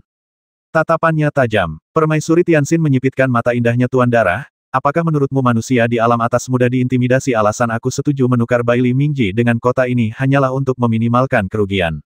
Jika kau mencoba menjebak manusia, aku, Dong Fangwan, akan menerima tantangannya. Setelah itu, dia melambaikan tangannya pergi, kuasai kota ini. Jika para kultivator ibel dari tanah pengasingan terus mengganggumu, bunuh mereka. Baik, Yang Mulia, Sang Zuyue, mengenakan seragam militer, menampilkan sosoknya yang sempurna dengan cara yang memikat. Ia tersenyum kepada kami dan berkata, ayo pergi. Kalian ikut aku untuk mengambil alih pemukiman manusia terbesar di luar Northern Wilderness, Copper City. Kuda perang ada di mana-mana, dan panji-panji memenuhi langit. Saat senja, 50.000 prajurit berbaju besi tiba di kota Tembaga. Di cakrawala yang jauh, jalan-jalan membentang ke segala arah, bertemu di sebuah kota yang megah. Kota Tembaga masih di bawah kendali negeri pengasingan. Bahkan di tembok kota, terdapat para kultivator ibel yang diselimuti energi ibel, mata mereka yang tajam dan menyala-nyala menatap kami. Siapa yang ke sana? Di atas tembok kota, aura merah darah berputar-putar bagaikan pusaran, dipenuhi energi ibel, berubah menjadi ibel darah yang kuat dengan 4 sayap terbentang di belakangnya. Matanya tampak menyeramkan, dan tubuhnya memancarkan kekuatan yang sebanding dengan Sein tingkat menengah. Sang Zuyue dengan anggun mendarat di langit di luar kota, sejajar dengannya, memegang pedang panjang, dan berkata, saya Sang Zuyue, seorang sejarawan wanita di bawah permaisuri hati surgawi. Saya telah diperintahkan untuk mengambil alih Tongcheng. Anda boleh pergi sesuai dengan perintah penguasa darah. Lelucon apa ini? Kita belum menerima kabar sama sekali. Kita sudah kehilangan begitu banyak prajurit dan pasukan di pengasingan, bagaimana mungkin kita bisa begitu saja mengembalikan kota yang kita rebut keluar dari sini? Siapa kau mau mati? Tanya Sang Zuyue dingin. Ibel darah suci tingkat menengah tersenyum sinis. Akulah Raja Ibel bersayap besi. Jika kau tidak pergi, perang adalah satu-satunya pilihan. Kebetulan putra-putra klan Ibel darah kita belum puas dengan darah mereka. Darah kebanyakan rakyat jelata di kota ini hambar, tapi darah kalian para kultivator manusia, hehe terutama darah para suci, adalah favoritku. Apa katamu? Sang Zuyue berteriak dengan suara berat, beraninya kau membantai penduduk kota ini. Apa masalahnya sekarang? Tanya Raja Ibel sayap besi dengan dingin. Sang Zuyue tampak geram, namun ia mengirimiku pesan telepati Xiao Xuan, gunakan mata dewa pedang daumu untuk memeriksa situasi di dalam kota. Sesuai instruksi, aku mengaktifkan mata ilahi dao pedangku, dan seketika menembus batasan dan aturan di permukaan tembok kota. Pemandangan di dalam kota muncul satu persatu, memperlihatkan pemandangan neraka. Kota itu telah lama kosong, tak ada makhluk hidup di rumah-rumah itu, atau jikapun ada, mereka adalah klan Ibel darah atau klan penjinak mayat. Setiap petak dipenuhi mayat, yang hampir kering dan darahnya terkuras. Tumpukan mayat dibakar, dengan api yang membumbung tinggi ke langit, berubah menjadi bau kematian dan api yang pekat yang menyelimuti kota. Hatiku mencelos, dan aku pun bersuara, Nyonya Sang, tak ada lagi orang hidup di kota ini. Setiap alun-alun penuh dengan mayat. Apa? Suara Sang Zuyue bergetar, dan mata indahnya langsung memerah. Ia berkata, ada 500.000 orang di kota Tembaga. Klan Ibel darah, kalian benar-benar membantai 500.000 orang di kota Tembaga. Mata Raja Ibel bersayap besi tampak dingin. Memangnya kenapa kalau kami menghabisimu? Bagi klan Ibel darah, kalian manusia hanyalah makanan. Bagaimana mungkin kalian menempati lumbung dan tidak makan? Di tembok kota, sekelompok prajurit Ibel darah juga memperlihatkan wajah ganas mereka dan berkata, mari kita mulai perang, manusia, kalian tidak punya pilihan lain. Energi Ibel melonjak ke langit. Hampir 100.000 pasukan klan Ibel darah dan klan pengendali mayat yang menjaga kota Tembaga pasti sudah siap sejak lama. Terlebih lagi, serangkaian suara teredam yang mengguncang bumi terdengar dari dalam kota, suara mayat-mayat suci yang bergerak. Klan pengendali mayat telah memulai operasi mereka. Tampaknya negeri pengasingan tidak berniat mengembalikan kota-kota ini kepada umat manusia. Sebaliknya, penguasa darah telah memberikan satu perintah di permukaan, tetapi perintah lain, berniat menggunakan pasukan ini untuk menghalangi kita merebut kembali wilayah yang hilang. Mata indah Lin Muzhao dalam dan dia berkata dengan lembut, Nyonya Sang, sepertinya kita tidak punya pilihan lain. Li Qinyin mengangkat tangannya dan dengan bunyi klang, pedang giok putih itu terlepas dari sarungnya, berputar-putar di sekelilingnya seperti naga putih suci. Ia tertawa dan berkata, kakak senior, pencinta kuliner, belum lama ini, dan kita sudah bertarung berdampingan lagi. Saya sedikit tersentuh. Ini pertama kalinya Li Qinyin memanggil saya Fudi. Sepertinya dia sudah sepenuhnya menerima identitas Su Yan, dan ini pertama kalinya kami benar-benar menyatu. Sang Zuyue menahan napas, matanya yang indah dipenuhi semangat juang, dan berkata, Xiao Xuan, dapatkah kamu melihat dengan jelas situasi musuh dan diri kita sendiri? Aku mengangguk ada sekitar 50.000 pasukan klan Ibel Darah, sekitar 30.000 penjinak mayat, dan beberapa ribu pengasingan di kota ini, ditambah beberapa pasukan manusia yang telah menyerah ke tanah pengasingan, yang jumlahnya tidak lebih dari 120.000, yang sebagian besarnya berkumpul di kota ini. Baiklah kalau begitu. Sang Zuyue tiba-tiba menghunus pedangnya, bilahnya mengarah langsung ke kota, dan berkata, berikan padaku untuk meratakan kota tembaga dan memusnahkan pasukan pengasingan ini. Ratakan itu. Konsep itu jauh melampaui sekadar merebut kembali. Faktanya, bagi Kekaisaran Tianxin, Zhongzhou hanyalah satu dari lebih dari 200 negara bagian, dan Tongcheng hanyalah satu dari puluhan juta kota di Zhongzhou. Itu tidak signifikan. Sebagai perbandingan, makna menghabisi 100.000 tentara yang diasingkan sama sekali berbeda. Karena kami tidak lagi menginginkan kota itu, kami tidak perlu khawatir lagi. Dengan teriakan pelan, bayangan keempat jiwa pedang meletus, pedang tulang abadi bergetar, menyemburkan cahaya yang intens dan berkobar. Pusaran niat pedang bergulung di sekitar pedang panjang itu, dan deru reruntuhan suci segala hal bergema dari kedalaman tubuhku. Serangan pedang ini jauh lebih kuat daripada ilmu pedang yang kumiliki sebelum menjadi orang suci. Pedang ini memiliki aura yang dapat menguasai ciptaan langit dan bumi. Serangan pedang itu langsung terbagi menjadi puluhan aliran, melepaskan esensi sejati Dao Agung teknik pedang rusa putih. Puluhan niat pedang emas menghantam kota tembaga, seketika menghancurkan formasi pelindung kota dengan kekuatan yang luar biasa, lalu menebas ke dalam kota. Bum bum bum, ledakan bergema satu demi satu, dan kekuatan penghancur jalan raya yang runtuh menyebar. Semua Ibel darah dan penjinak mayat yang terkena serangan musnah. Di antara kota, Raja Ibel bersayap besi adalah yang terkuat, tetapi bahkan ia harus mengerahkan kekuatan Ibelnya untuk bergerak ke samping dan menghindari secercah niat pedang yang menyala-nyala. Belum lagi para pengungsi lainnya, pedang ini langsung membelah kota tembaga menjadi puluhan keping, membentang puluhan mil, dengan kekuatan yang mengerikan. Panggilan, menarik napas dalam-dalam, ia merasakan kekosongan samar di sekujur tubuhnya. Benar saja, baru saja melangkah ke alam pedang suci dan tiba-tiba melancarkan serangan sekuat itu, rasanya tubuh fisiknya langsung terkuras energinya. Butuh puluhan napas untuk pulih. Meski begitu, hal itu sudah membuat Sang Zuyue terkesan. Ia membuka mulutnya sedikit dan berkata, Xiao Xuan kau sungguh luar biasa sekarang tak heran kau mampu menekan 5 master pengasingan. Di dekatnya, Lin Muzhao dan Li Qinyin secara bersamaan melepaskan niat pedang mereka, dua energi pedang yang cemerlang menyapu langit dan menindas kota, menyebabkan kota tembaga bergetar hebat. Bumi runtuh, dan kekacauan merajalela di dalam kota, dengan banyak orang buangan yang binasa. Sementara itu, para kultivator saleh lainnya dari alam atas yang menyertai mereka juga melancarkan serangan, dengan kilatan energi pedang dan cahaya pedang menebas kota. Dalam sekejap mata, seluruh kota tembaga hancur menjadi reruntuhan.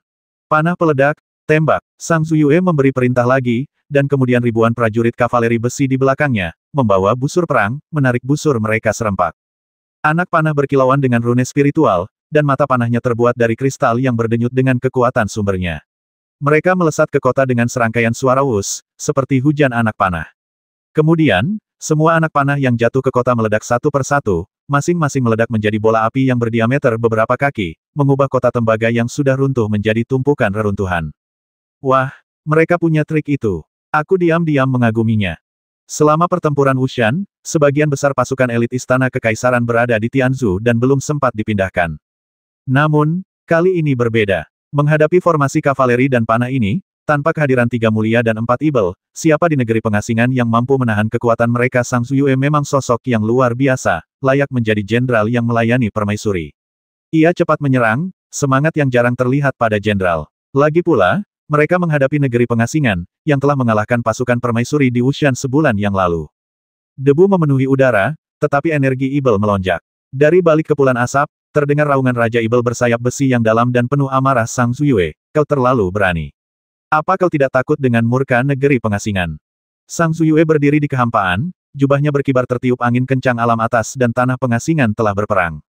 Sekarang perang telah dimulai, apakah menurutmu aku masih ragu kekaisaran hati surgawi bukan sekadar wilayah atau kerajaan di alam atas, juga bukan sekadar kekuatan keluarga. Kami adalah kekaisaran terkuat di alam atas. Saat menghadapi musuh, kami tidak akan menunjukkan belas kasihan dan menghabisi. Genderang perang bergema, dan puluhan ribu pasukan berkuda besi menyerbu ke dalam kota, terlibat dalam pertempuran sengit dengan para Ibel darah dan penjinak mayat yang tersisa. Aku tersenyum kecil, apakah Raja Ibel ini butuh bantuan? Tak perlu. Sang Zuyue tersenyum dan berkata, lagi pula, aku adalah seorang Saint pedang. Jika aku bahkan tidak mampu menghadapi Saint tingkat menengah, bagaimana aku bisa memiliki harga diri untuk tetap berada di sisi yang mulia permaisuri? Sambil berbicara, ia berubah menjadi seberkas cahaya putih dan melesat keluar, menembus aura Ibel Raja Ibel bersayap besi dengan pedangnya. Keduanya kemudian jatuh ke dalam kota dan terjebak dalam pertempuran yang kacau balau. Aku melirik ke arah dua gadis suci di sampingku dan berkata, apakah kami juga harus melakukan bagian kami? Membasmi kejahatan dan menghancurkan Ibel adalah tugas jalan kebenaran di alam atas. Namun, kali ini lawannya terlalu lemah. Selain Raja Ibel bersayap besi, ada beberapa jenderal Ibel yang menyalakan api reruntuhan suci.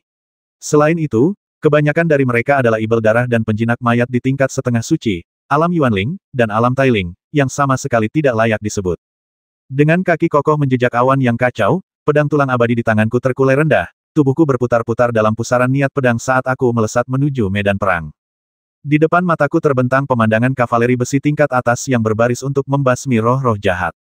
Tentu saja, ada juga beberapa Ibel darah buta dan penjinak mayat yang menyerbu ke arahku, tetapi dengan satu pikiran, energi pedang di sekitarnya meledak dengan cemerlang, menghancurkan mereka langsung menjadi awan kabut darah, dan tak seorang pun bisa mendekat. Alam pedang suci memang sangat kuat, samar-samar aku sudah bisa merasakan bahwa aku telah bergabung dalam jajaran ahli tingkat atas di alam atas. Tak jauh dari sana, Li Qinyin dan Lin Muzhao dikelilingi oleh konsepsi artistik kitab suci angin surgawi yang indah. Postur mereka sama, tangan kanan mereka memegang pedang panjang di belakang punggung, sementara tangan kiri mereka dirapatkan di depan dada, melantunkan mantra pedang. Kemanapun mereka pergi, mereka menciptakan lautan konsepsi artistik Konfusianisme dan Tao, dengan aura pedang yang berkobar.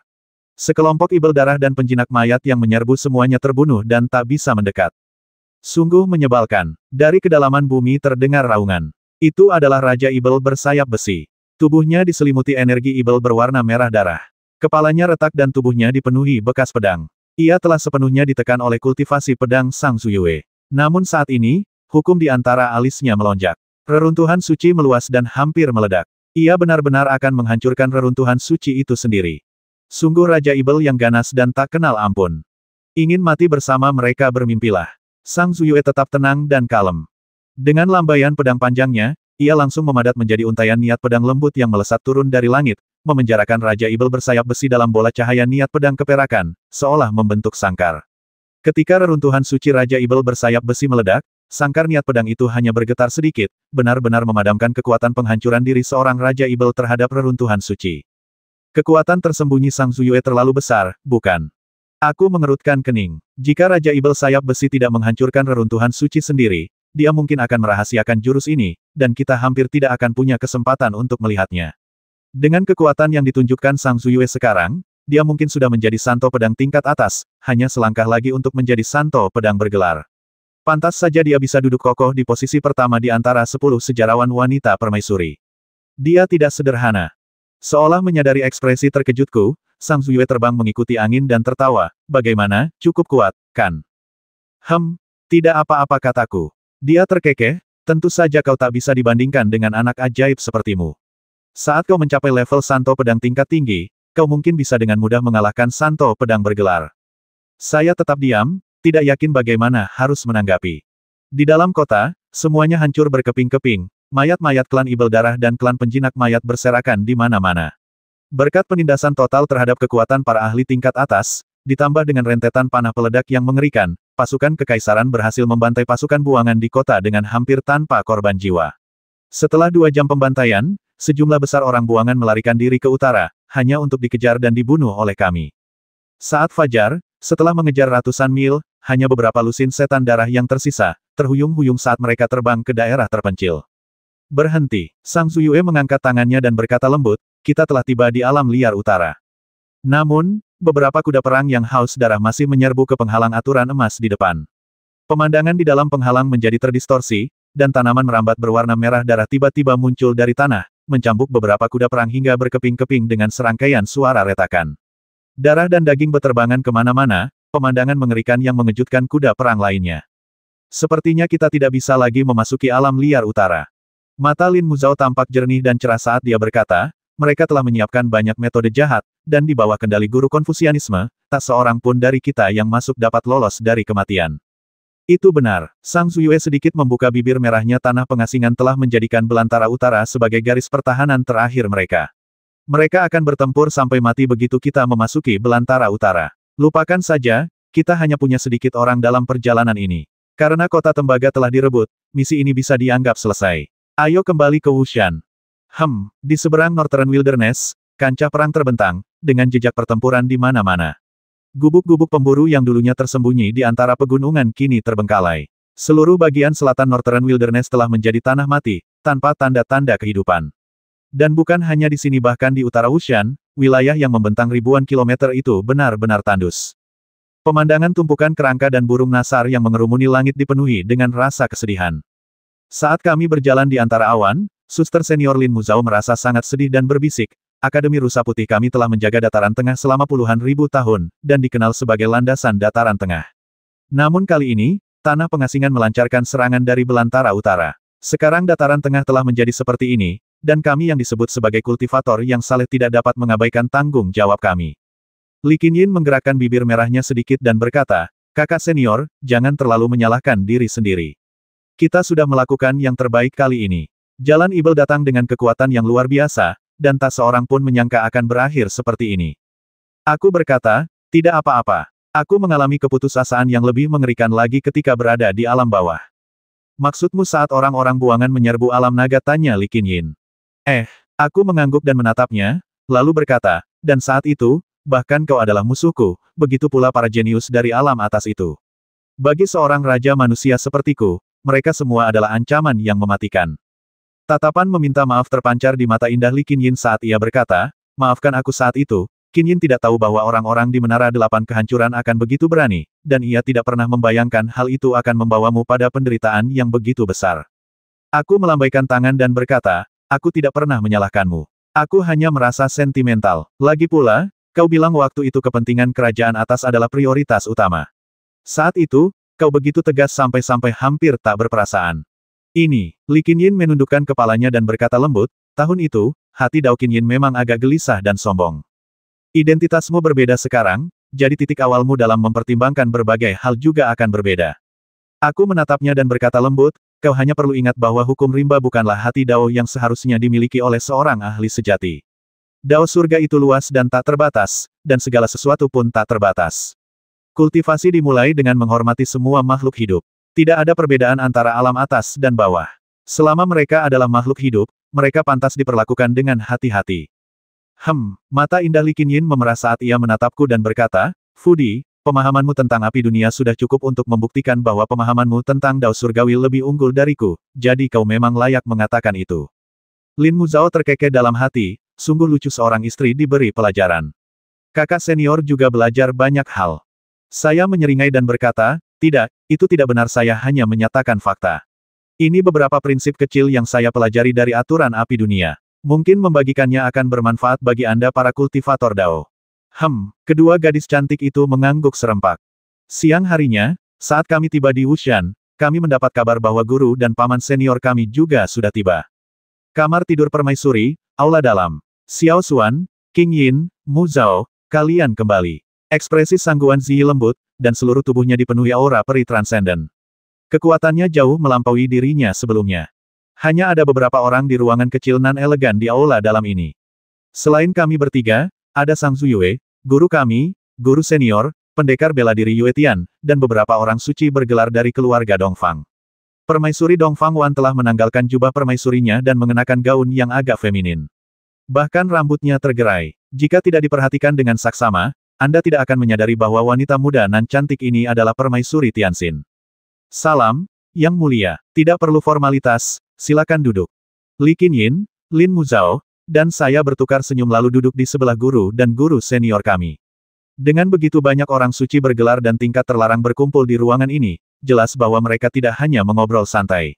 Karena Dong Fangwan telah mengundang guru dan guru senior kami ke sini, pasti ada sesuatu yang penting untuk dibicarakan, dan itu pasti berkaitan dengan tanah pengasingan. Zhu Yue, bagaimana keadaanmu? Tanya Dong Fangwan. Sang Zhu Yue dengan hormat melaporkan Yang Mulia, pasukan Ibel telah menyiapkan berbagai formasi pembunuh dan jebakan di hutan belantara utara. Beberapa prajurit kavaleri perang semi-suci kita telah gugur di sana. Selain itu, kota Tembaga telah dibantai, tetapi juga telah direbut oleh kita, dan puluhan ribu pasukan Ibel telah terbunuh. Pembantaian lainnya, ekspresi Dong Fangwan agak geram. Ia berkata, meskipun tanah pengasingan adalah jalan Ibel, bukankah serangan balik mereka terhadap alam atas merupakan upaya untuk merebut kendali alam atas dari kita? Mereka membantai setiap kota yang mereka rebut. Apa sebenarnya yang mereka coba lakukan? Santo bela diri Yue Tian berkata sangat sederhana. Karena mereka telah jatuh ke jalan Ibel, hati mereka telah lama ternoda oleh terlalu banyak pembunuhan, tirani, dan keserakahan. Begitu hasrat menghabisi muncul, hasrat itu tak terbendung lagi. Mereka hanya dapat memuaskan hasrat batin mereka dengan terus-menerus menghabisi, dan lebih banyak pembunuhan hanya akan membuat mereka semakin terpuruk. Oleh karena itu, peperangan antara jalan kebenaran dan jalan Ibel adalah pertarungan sampai mati. Sangguan Nanfeng bertanya, Permaisuri, apa yang ingin Anda bicarakan dengan adik perempuan saya dan saya?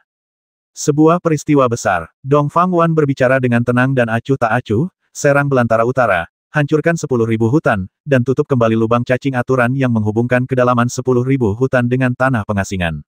Dengan cara ini, para pengasingan dari alam atas dapat dibunuh satu persatu, dan kita tidak bisa lagi membiarkan mereka terus-menerus mengirimkan pasukan Ibel darah dari tanah pengasingan. Seorang wanita tua dari keluarga timur, seorang santo bergelar, terkejut dan bertanya, apakah Yang Mulia bermaksud melemahkan tekad kami? Itu benar, risikonya terlalu besar. Wanita tua itu mengerutkan kening dan berkata, kekuatan Konfusius seharusnya sudah pulih hampir sepenuhnya sekarang. Ditambah lagi dengan Raja Ibel yang belum pernah muncul, Raja Darah, dan 4 Ibel yang kekuatannya telah pulih sekitar 70-80%. Saya khawatir jumlah orang kita yang sedikit tidak cukup untuk menyapu bersih Northern Wilderness, kecuali kita mengundang Patriark Pavilion Martial Sein, leluhur pedang dari domain pedang Luo Agung, dan tokoh terlarang lainnya. Saya juga tidak setuju dengan pendekatan ini, kata Sangguan Nanfeng. Oh, Dong Fangwan bertanya dengan heran, apakah pedang suci Nanfeng berpikir ada yang salah dengan rencana One Air? Itu memang tidak pantas. Sangguan Nanfeng mengangguk, ekspresinya serius, lalu berkata, meskipun tanah pengasingan hanya menimbulkan masalah dalam 100 tahun terakhir, kenyataannya, menurut pemahaman saya, tanah pengasingan telah beroperasi di alam atas selama bertahun-tahun. Saya menduga bukan hanya alam roh dan hutan 100.000 yang terhubung ke alam atas melalui 2 lubang cacing aturan ini. Saya menduga masih banyak lagi. Menghancurkan 1 atau 2 tidak ada artinya. Sebaliknya, solusi sebenarnya adalah kita menyerang tanah pengasingan dari arah yang berlawanan melalui lubang cacing dan menghancurkannya sepenuhnya. Itulah solusi yang sebenarnya. Ah! Dong Fangwan membuka mulutnya sedikit, lalu tersenyum dan berkata, One Air berpikir idenya berani, tapi dia tidak menyangka ide Tuan Pedang Nanfeng bahkan lebih berani lagi. Kita hanya punya kekuatan sekecil ini untuk saat ini. Bahkan jika kita memasuki lubang cacing, kita khawatir kita tidak akan mampu menghadapi kekuatan terlarang dari Yang Mulia Konfusianisme, Yang Mulia Ibel, Yang Mulia Darah, dan Tanah Pengasingan.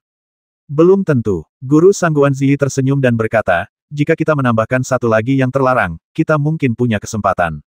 Oh siapa? Tunjukkan dirimu, saatnya. Sangguan Ziyi bersiul nyaring dari kejauhan. Seketika, untaian kekuatan transenden melonjak dari timur istana, terbawa angin ke jendela, dan dalam sekejap mata berubah menjadi cahaya keperakan berkilauan yang menyatu menjadi sosok seseorang, seterang bulan yang terang, dengan sosok yang luar biasa tinggi dan mengesankan. Ia langsung berjalan ke sebuah kursi dan duduk. Sosok ini tampak seperti wujud Dharma, tetapi kekuatannya luar biasa, dan auranya cukup familiar.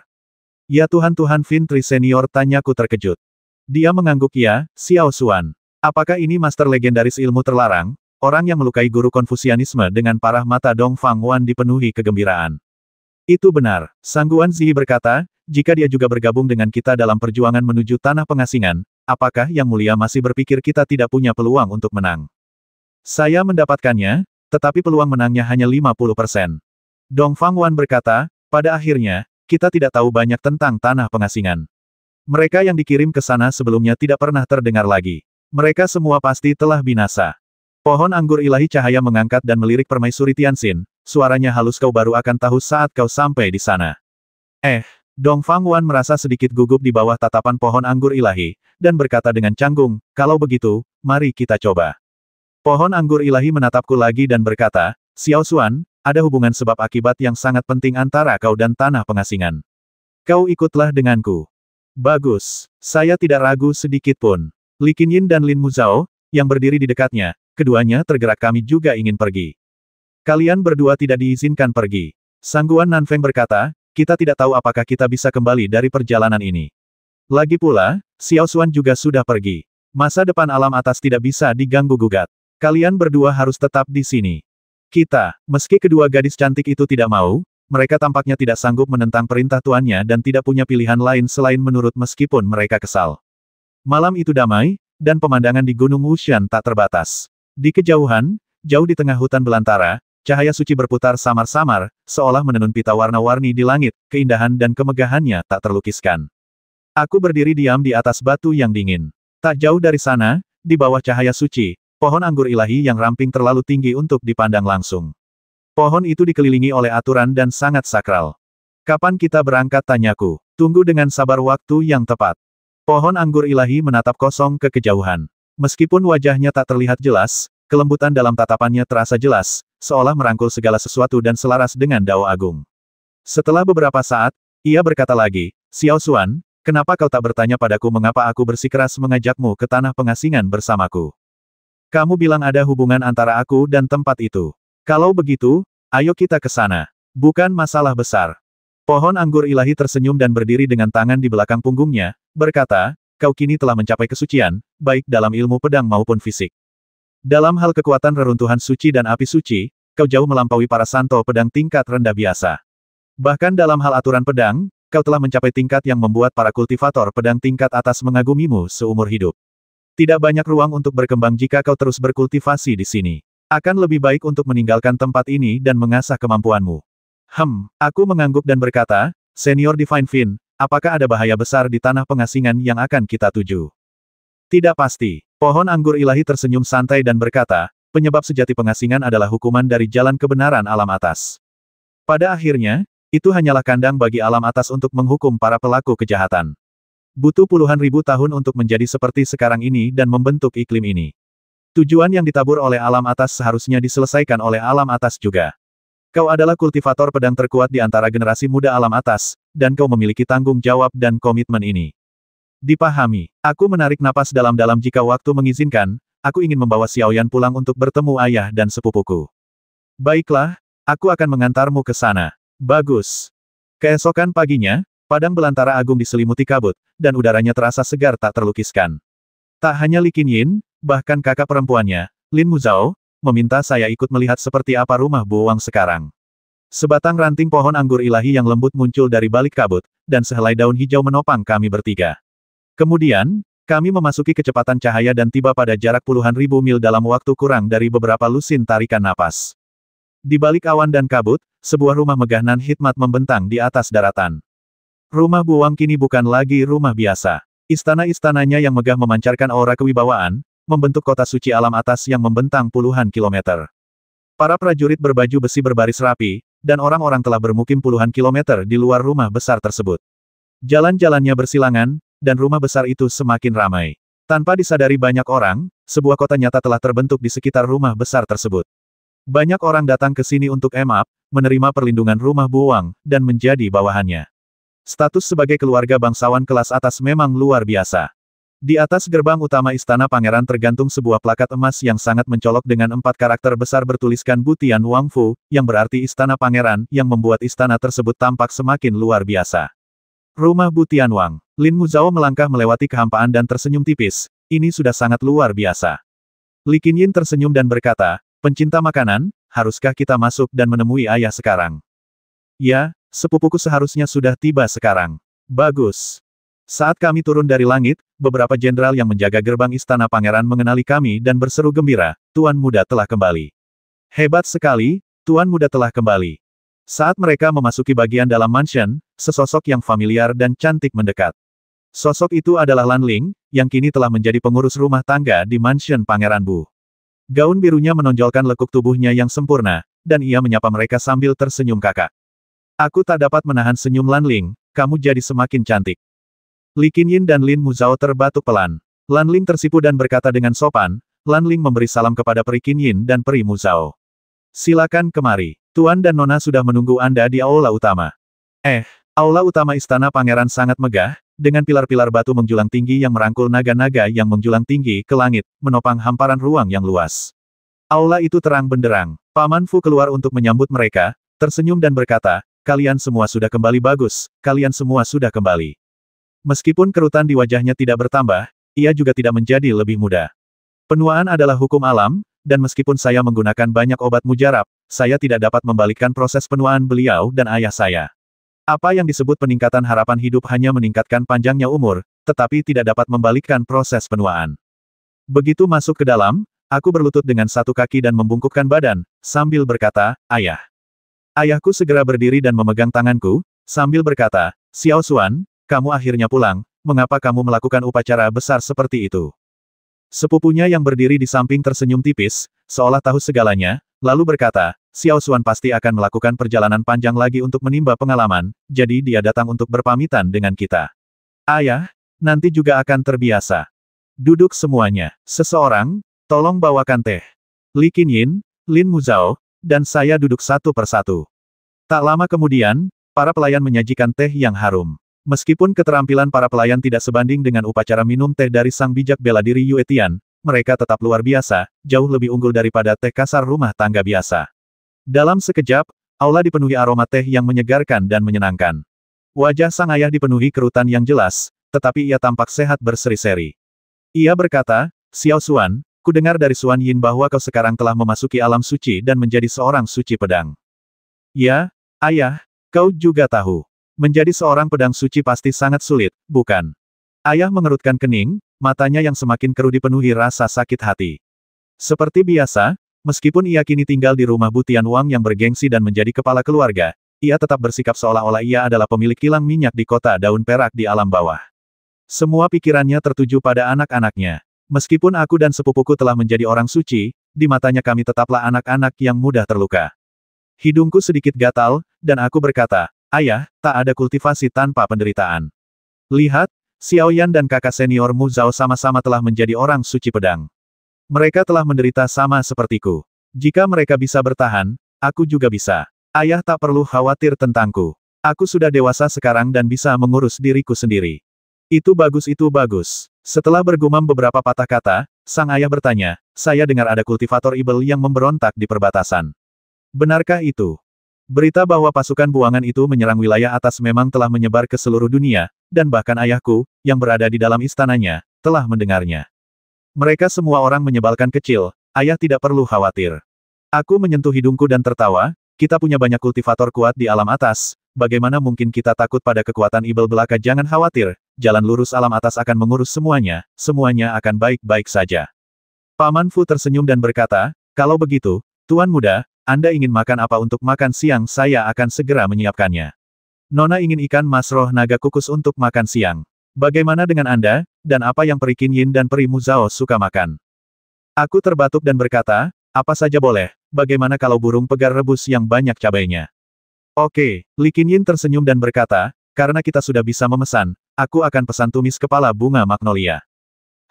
Lin Muzhao berdiri di samping, tampak agak canggung.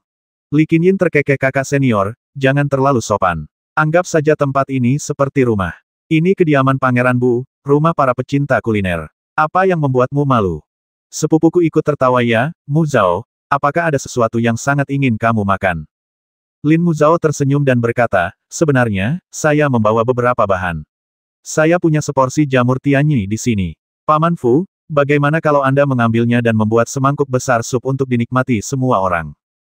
Jamur kain surgawi. Mata sepupuku berbinar. Paman Fu, itu harta karun. Jangan disia-siakan.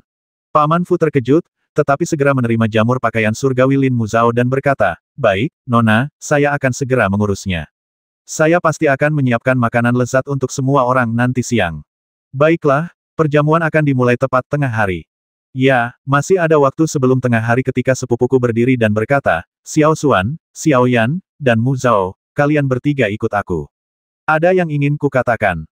Oh, kami semua berdiri dan mengikuti sepupuku keluar dari aula, langsung menuju ke langit. Di sana, di tengah awan, berdiri sebuah batu raksasa, sebesar gunung, terbungkus oleh sulur emas raksasa yang lembut. Puncak sulur itu menjulang tinggi ke langit, ujungnya tak terlihat. Aku tak pernah membayangkan pohon sulur ilahi itu tumbuh begitu besar dalam waktu sesingkat itu. Tak heran ia begitu percaya diri memasuki tanah pengasingan dan melawan kejahatan besar. Di atas batu raksasa itu, bunga-bunga bermekaran dan rumput tumbuh hijau, dan sebuah paviliun kuno berdiri tegak, dengan angin sepoi-sepoi dan suara kicau burung serta harumnya bunga.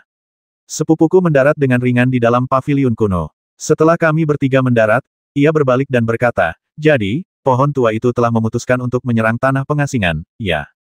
Itu benar. Li Qinyin sedikit mengernyit, wajahnya penuh kekhawatiran, lalu berkata, "Tidak apa-apa, kita sudah memasuki tanah pengasingan, tapi pohon tua bahkan secara khusus meminta si rakus untuk ikut." Lin Muzhao juga agak kesal, orang terlemah yang bisa memasuki tanah pengasingan adalah seorang santo bergelar. Meskipun adik laki-lakiku dikenal sebagai santo pedang tingkat rendah terkuat, masih ada celah antara dia dan seorang santo bergelar. Pergi ke tanah pengasingan rasanya seperti melempar telur ke batu. Sepupuku tersenyum kecil seperti dugaanku, kalian berdua memang sangat menentang Xiao Xuan pergi ke tanah pengasingan. Apakah adikmu tidak keberatan, tanya Li Qinyin. Menentang. Sepupuku mengerutkan bibir merahnya, matanya yang cerah berbinar-binar, dan berkata, namun, menurutku Xiao Xuan memang perlu pergi ke tanah pengasingan. Pertama-tama, karena pohon tua itu menyarankan hal itu, pasti ada alasannya. Lagi pula, dengan perlindungan pohon tua itu, Xiao Xuan mungkin tidak akan berada dalam bahaya meskipun ia pergi ke tanah pengasingan. Kedua, Xiao Xuan adalah seseorang yang telah mengaktifkan dua urat abadi dan mencapai kesucian ganda. Jalur kultivasinya pasti berbeda dari kita. Tidak perlu memaksanya. Sungguh egois jika kita menentang jalurnya karena kita mengkhawatirkan keselamatannya.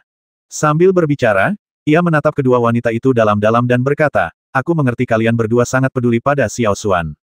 Di mataku, aku sudah lama menganggap kalian berdua sebagai menantu keluarga Bu. Karena itu, kalian seharusnya punya penilaian sendiri dalam hal-hal penting. Lagi pula, kalian berdua memiliki status yang luar biasa dan seharusnya tidak sekeras kepala wanita biasa. Dalam sekejap, wajah Lin Muzhao memerah sampai ke telinganya, dan dia berkata, Kakak Bu, apa-apa yang kau katakan? Sepupuku tersenyum dan berkata, dia tidak mengatakan apa-apa.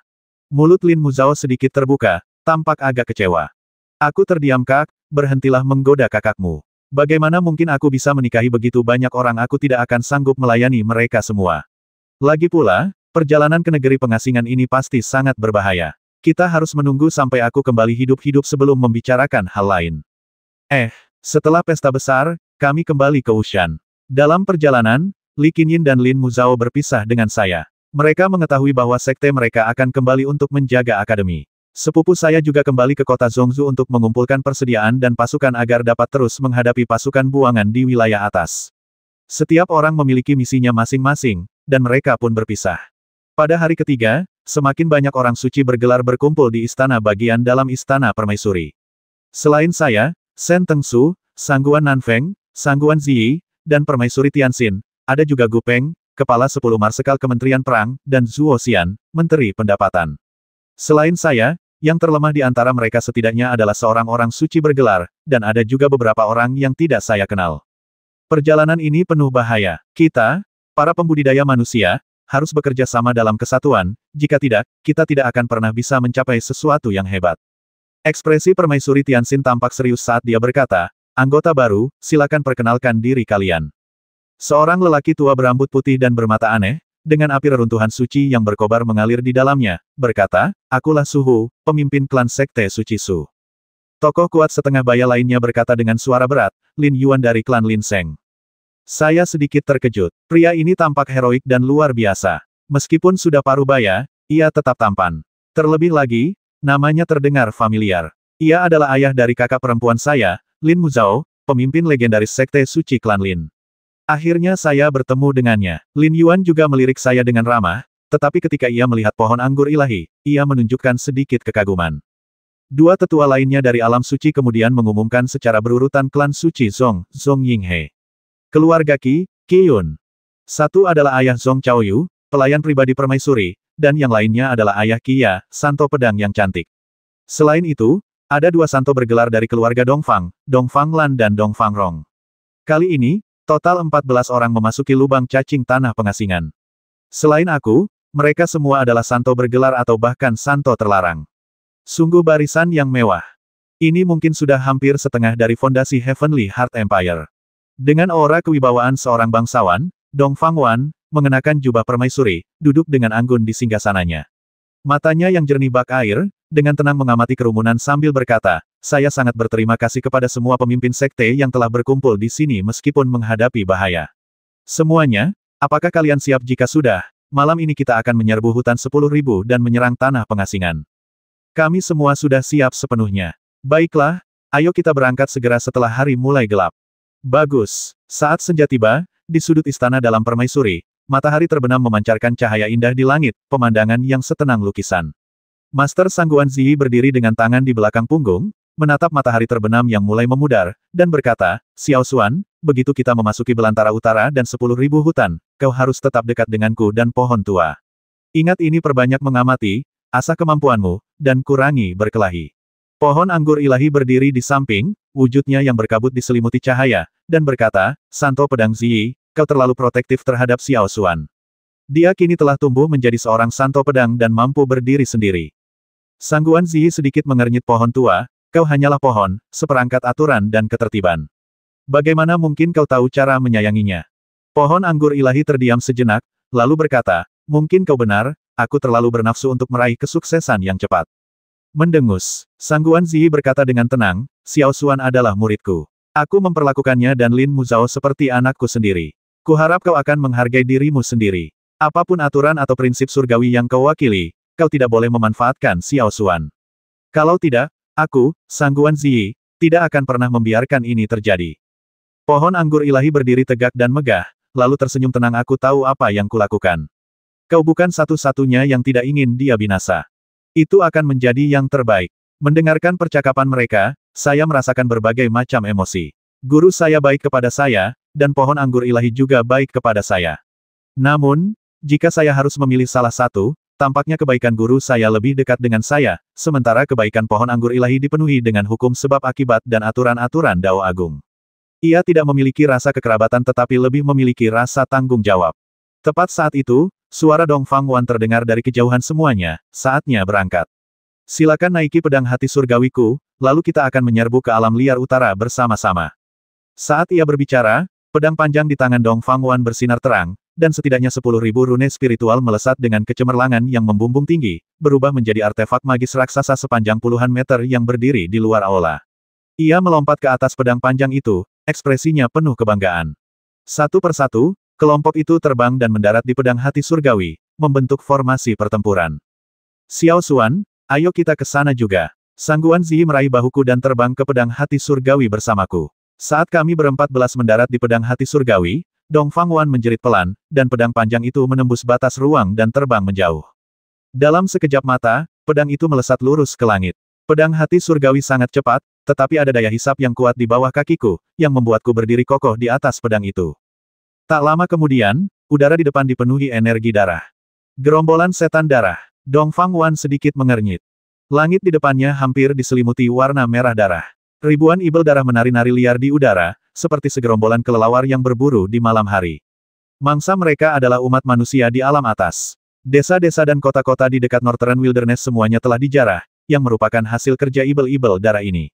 Dalam sekejap, tubuh Dong Fangwan memancarkan cahaya, dan dengan jentikan ringan tangan kanannya, api teknik pedang melesat ke langit. Bum bum bum. Teknik pedang yang tampaknya tak berarti itu melepaskan kekuatan yang luar biasa. Dengan satu serangan, puluhan ribu ibel darah di udara terbakar menjadi abu, berubah menjadi serpihan daging hangus yang jatuh ke tanah. Pedang hati surgawi menembus mereka, energi tak kasat matanya memukul mundur mayat-mayat ibel darah itu. Sepanjang cobaan itu, semua orang suci tetap tak tergerak dan acuh tak acuh. Di mata mereka, ibel darah biasa ini tampak tak berbeda dengan semut. Pedang hati surgawi menembus kehampaan, melesat menembus malam bagai seberkas cahaya. Jauh di kejauhan, cahaya keemasan membentang, menandai kedatangan Northern Wilderness. Cahaya keemasan itu terdiri dari jebakan dan formasi pembunuh yang ditinggalkan oleh para pengungsi. Namun Dong Fangwan tidak menunjukkan niat untuk menghentikan pedang ajaibnya. Pedang hati surgawi bergemuruh jauh di dalam bilahnya, tiba-tiba meningkat dari 10.000 rune spiritual menjadi 12.000. Aura yang dipancarkannya memberi orang-orang rasa hormat yang tak terelakkan. Dengan bunyi puff, Pedang itu menembus penghalang yang membatasi. Dongfang Wan membentuk segel tangan dan berkata, semuanya, hati-hati. Master Sangguan Ziyi mengangkat tangannya dan memanggil pedang rusa putih. Pedang rusa putih memancarkan cahaya lembut dan tiba-tiba berubah menjadi niat pedang putih yang melesat ke depan, menyebabkan serangkaian suara gemuruh keras yang langsung menghancurkan puluhan formasi pembunuh.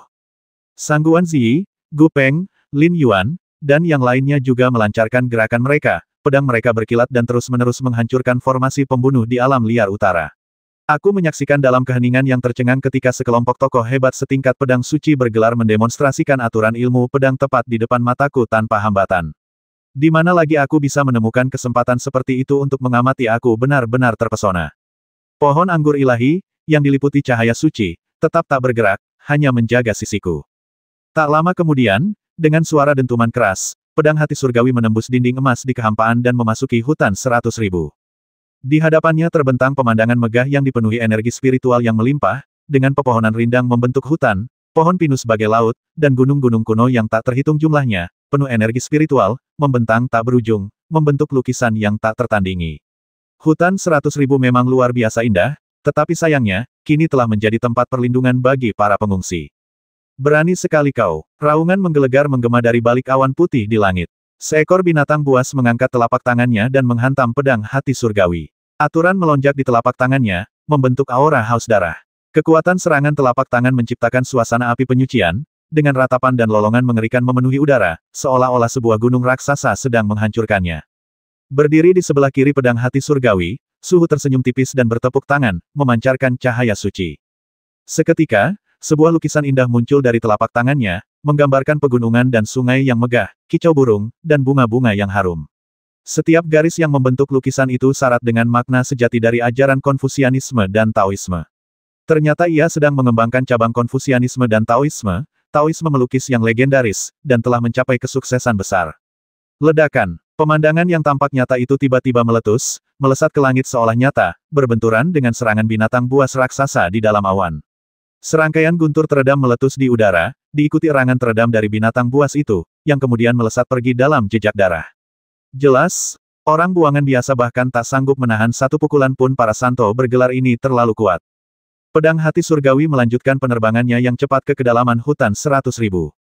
Tak lama kemudian, segerombolan sosok muncul di tanah, legiun pengasingan, setidaknya 1.000 pengasingan yang masing-masing menyempurnakan wujud dharma mereka sendiri untuk menyerang. Beraninya kau, Dongfang Wan, memasuki tanah pengasingan dan mati. Yang berbicara adalah Blood Lord, yang avatarnya yang berwarna merah darah muncul di udara, alisnya berkerut dengan aura yang ganas. Ia berkata, mungkinkah kau ingin mati?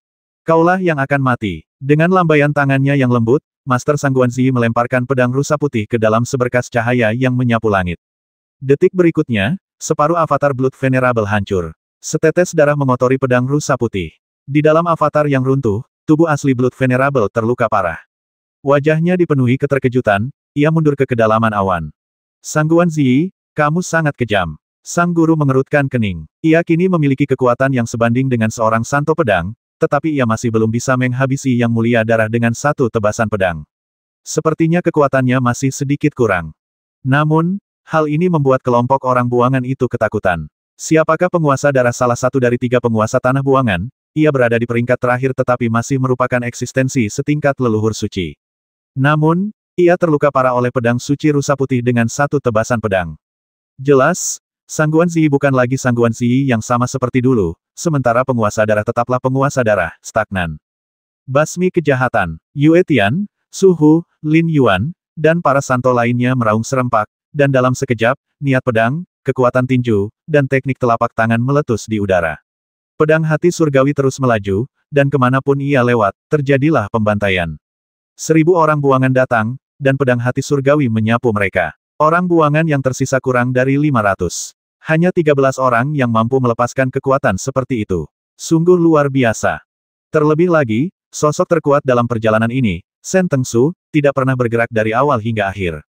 Ia hanya berkomentar dengan suara lirih di sampingku. Keahlian melukis Su Sheng memang luar biasa, tetapi konsepsi artistiknya agak kurang. Ilmu pedang Lin Yuan luar biasa, dan garis keturunannya kuat. Tidak heran Lin Muzhao telah mencapai tingkat seperti ini hari ini. Tubuh fisik Yue Tian memiliki fondasi yang sangat kokoh untuk menjadi seorang suci. Xiao Xuan, kau harus lebih memperhatikannya. Aku mengangguk dan menonton pertandingan itu dengan tenang. Dalam waktu kurang dari setengah hari, pedang hati surgawi menembus jauh ke dalam hutan 100.000. Jauh di depan, langit diselimuti cahaya kemerahan, dan bumi menghilang.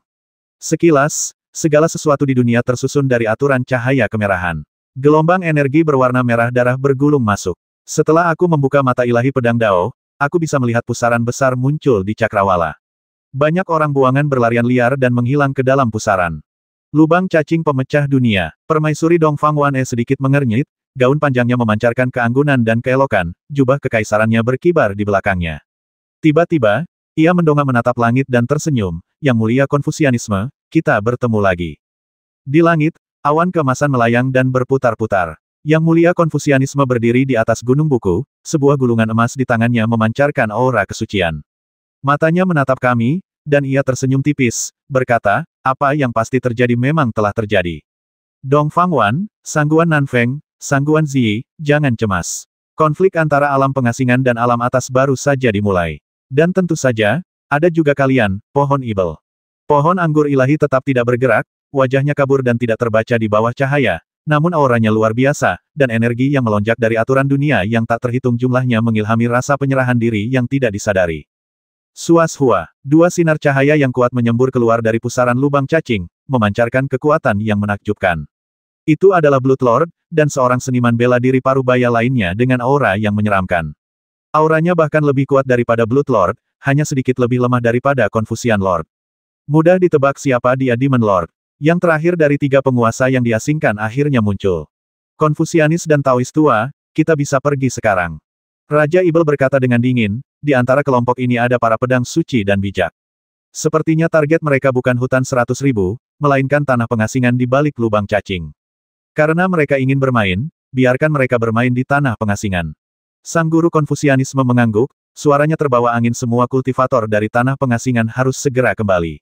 Ini adalah serangan balik terkuat dari jalan lurus alam atas. Jika kita bisa menghentikan serangan balik ini, mereka akan berada di bawah belas kasihan orang lain. Dengan itu, Yang Mulia Konfusianisme meraung, sosoknya berubah menjadi sinar cahaya yang menyilaukan dan menghilang ke dalam pusaran. Yang Mulia Ibel dan Yang Mulia Darah, bersama sekelompok Kaisar Ibel dan Raja Ibel, juga terbang ke dalam pusaran. Seketika, lubang cacing mendesis dan berderak, dan kilatan petir melesat ke kedalaman kehampaan yang gelap, mengubah setiap sosok menjadi seberkas cahaya dan mengirim mereka ke tanah pengasingan di dimensi alternatif. Kami sudah berangkat juga. Dongfang Wan mengaktifkan pedang hati surgawi, membawa semua orang melesat ke pusaran. Aura pedang yang mengelilingi pedang hati surgawi langsung bergemuruh, terganggu oleh aturan dimensi. Namun, Dongfang Wan merenung sejenak, lalu menggunakan energi sucinya untuk memperkuat aura pedang dengan lapisan lain. Matanya yang indah dipenuhi semangat juang saat ia melirik semua orang dan tersenyum, menembus batas sudah dekat. Apakah kalian siap untuk menyapu tanah pengasingan? Orang-orang kudus tetap tenang, ayo berangkat. Suara mendesing. Diselimuti energi pedang yang membara, pedang hati surgawi berubah menjadi seberkas cahaya putih dan menembus lubang cacing. Seketika, sinar cahaya yang tak terhitung jumlahnya mulai terdistorsi di depan mata, berubah menjadi garis-garis menyilaukan yang berputar dengan kecepatan dan cahaya. Aturan di sekitarnya berubah dalam sekejap, seolah-olah tubuhnya akan direnggut. Ini adalah sebuah petualangan, sebuah tantangan untuk melintasi batas. Para santo tetap tenang, karena mereka semua bijaksana dan berpengalaman dalam hal duniawi. Namun, saya merasa agak gelisah, karena ini pertama kalinya saya melintasi lubang cacing kosmik dengan cara ini, bepergian dari alam atas yang kaya akan spiritualitas menuju tanah pengasingan yang legendaris. Di dalam lubang cacing, di ujung langit, garis-garis cahaya yang intens berkelebat. Ini adalah bintang-bintang yang menyala-nyala, memancarkan energi yang menakjubkan, bersinar seperti matahari. Saat mereka melintas, meteorit menabrak lubang cacing, dengan cepat hancur menjadi partikel-partikel yang lebih kecil, menjadi tetesan air hujan yang terbang menuju orang-orang yang berjalan melalui cahaya tersebut. Tiup-tiup-tiup, Raja-Raja Ibel yang menghalangi jalan kami tak sempat menghindar dan langsung dihujani lubang. Partikel bintang yang sangat kuat menembus tubuh Raja-Raja Ibel dan menyerbu pedang hati surgawi dengan semburan darah. Hati-hati, bimbingan bela diri Yue Tian tiba-tiba merendahkan tubuhnya, menutupi pedang hati surgawi dengan kedua tangannya. Seketika, aliran kekuatan aturan emas mengalir deras ke dalam pedang, dan dalam sekejap mata, pedang hati surgawi diselimuti lapisan aura emas. Partikel-partikel bintang bertabrakan dengannya dengan bunyi bang-bang-bang, dan terpental seolah-olah tetesan air hujan mengenai payung. Wajah bimbingan bela diri Yue Tian sedikit pucat, mungkin karena ia telah menghabiskan banyak kekuatan suci dan kekuatan fisik. Ekspresi Gu Peng serius seperti yang diharapkan dari tempat yang sangat berbahaya. Apakah kita bisa melewati lubang cacing ini hidup-hidup sepenuhnya bergantung pada keberuntungan. Ya, menengok ke belakang, kami melihat ribuan orang buangan memasuki lubang cacing, lalu bertabrakan dengan hujan meteor, yang langsung menewaskan tak terhitung jumlahnya. Bertahan hidup di jalur berbahaya ini tentu membutuhkan banyak keberuntungan, tetapi kelompok kami cukup aman, dengan 13 orang suci bergelar yang menjaga kami, jadi meskipun kami kurang beruntung, kami bisa mengubah bahaya menjadi keselamatan. Setelah terbang menembus lubang cacing selama hampir setengah waktu dupa, cahaya di depan tiba-tiba memancar. Dengan suara wus yang keras, cahaya yang cemerlang itu menembus kegelapan, dan angin kencang menerjang ke arah kami. Kami telah terbang keluar dari lubang cacing. Pedang hati surgawi bersinar terang, dan berdiri di sana, membentang di langit di atas daratan yang gelap gulita. Mengaktifkan mata ilahi dao pedangku, aku melihat bahwa pemandangan di sini benar-benar berbeda dari alam atas. Seperti gurun tandus. Bahkan dengan penglihatanku, aku bisa melihat puluhan mil tanpa jejak pemukiman manusia, atau bahkan satu makhluk hidup pun. Tanah pengasingan. Yue Tian mengerutkan kening jadi, tempat ini benar-benar sudah lama menjadi reruntuhan. Pohon anggur ilahi, dengan postur transendennya dan diselimuti cahaya yang cemerlang, berkata, setahu saya, tanah pengasingan adalah tempat terkutuk di kosmos.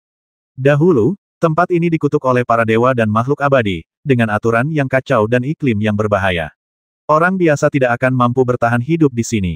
Alasan mengapa para pengasingan dapat bertahan hidup adalah karena ada 10 gunung yang membentuk 10 dunia di dalam tanah pengasingan.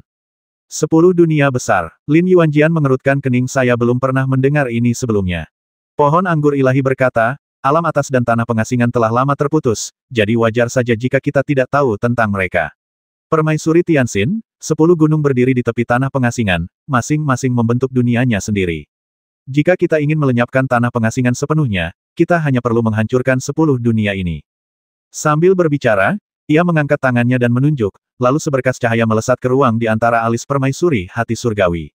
Ia berkata, aku telah menemukan lokasi 10 alam agung dengan mengikuti tanda-tanda asal-usul kehidupan.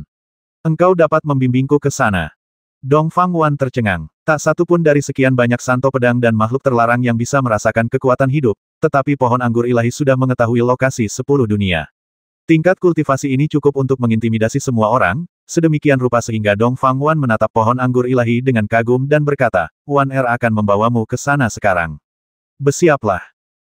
Pedang hati surgawi melesat pergi, berubah menjadi seberkas cahaya di angkasa. Di sepanjang jalurnya, aturan-aturan runtuh, dan gunung-gunung yang jauh menghilang satu persatu. Bumi bergemuruh, dan lapisan-lapisan tanah berbenturan, membentuk barisan pegunungan baru. Puncak-puncak gunung musnah satu persatu, dan ada kekuatan korosif yang mengerikan di udara, persis seperti kekuatan penghancur Natavia, yang mampu memusnahkan segalanya. Bahkan aura pedang di lapisan luar pedang hati surgawi pun terkikis, dan retakan-retakan pun muncul. Apa ini? Seru Dongfang Wan dengan heran. Jangan khawatir tentang hal itu. Dengan lambaian tangannya, pohon anggur ilahi menerbangkan cabang lembutnya, menyelimuti pedang hati surgawi. Cabang itu penuh dengan kehidupan, tumbuh kembali seiring kutukan dalam aturan spasial telah dilenyapkan, memberinya rasa tak kenal takut. Mendesis, pedang hati surgawi melesat pergi, dan tak lama kemudian, cahaya kemerahan yang menyilaukan muncul di cakrawala, menyelimuti sebuah gunung kuno. Permukaan gunung itu tertutup rapat oleh rune spiritual yang tak terhitung jumlahnya, melindunginya dari kehancuran aturan-aturan pengasingan. Di puncak gunung, cahaya suci menyelimuti area tersebut, pantulannya yang samar-samar memantulkan dunia di dalamnya. Aura yang terpancar darinya agak mirip dengan dunia cermin mistik, dan setelah diamati lebih dekat, orang bahkan dapat melihat kota-kota dan makhluk-makhluk. Api berputar-putar di sekitar lapisan luar. Keberadaan tempat seperti itu di tanah pengasingan yang sangat dingin sungguh menakjubkan. Di depan, gelombang energi. Dua pengawal buangan yang mengenakan baju zirah perak melompat maju, mengacungkan tombak mereka dan mengarahkannya langsung ke arah kami. Siapa yang berani masuk tanpa izin ke dunia api buanganku?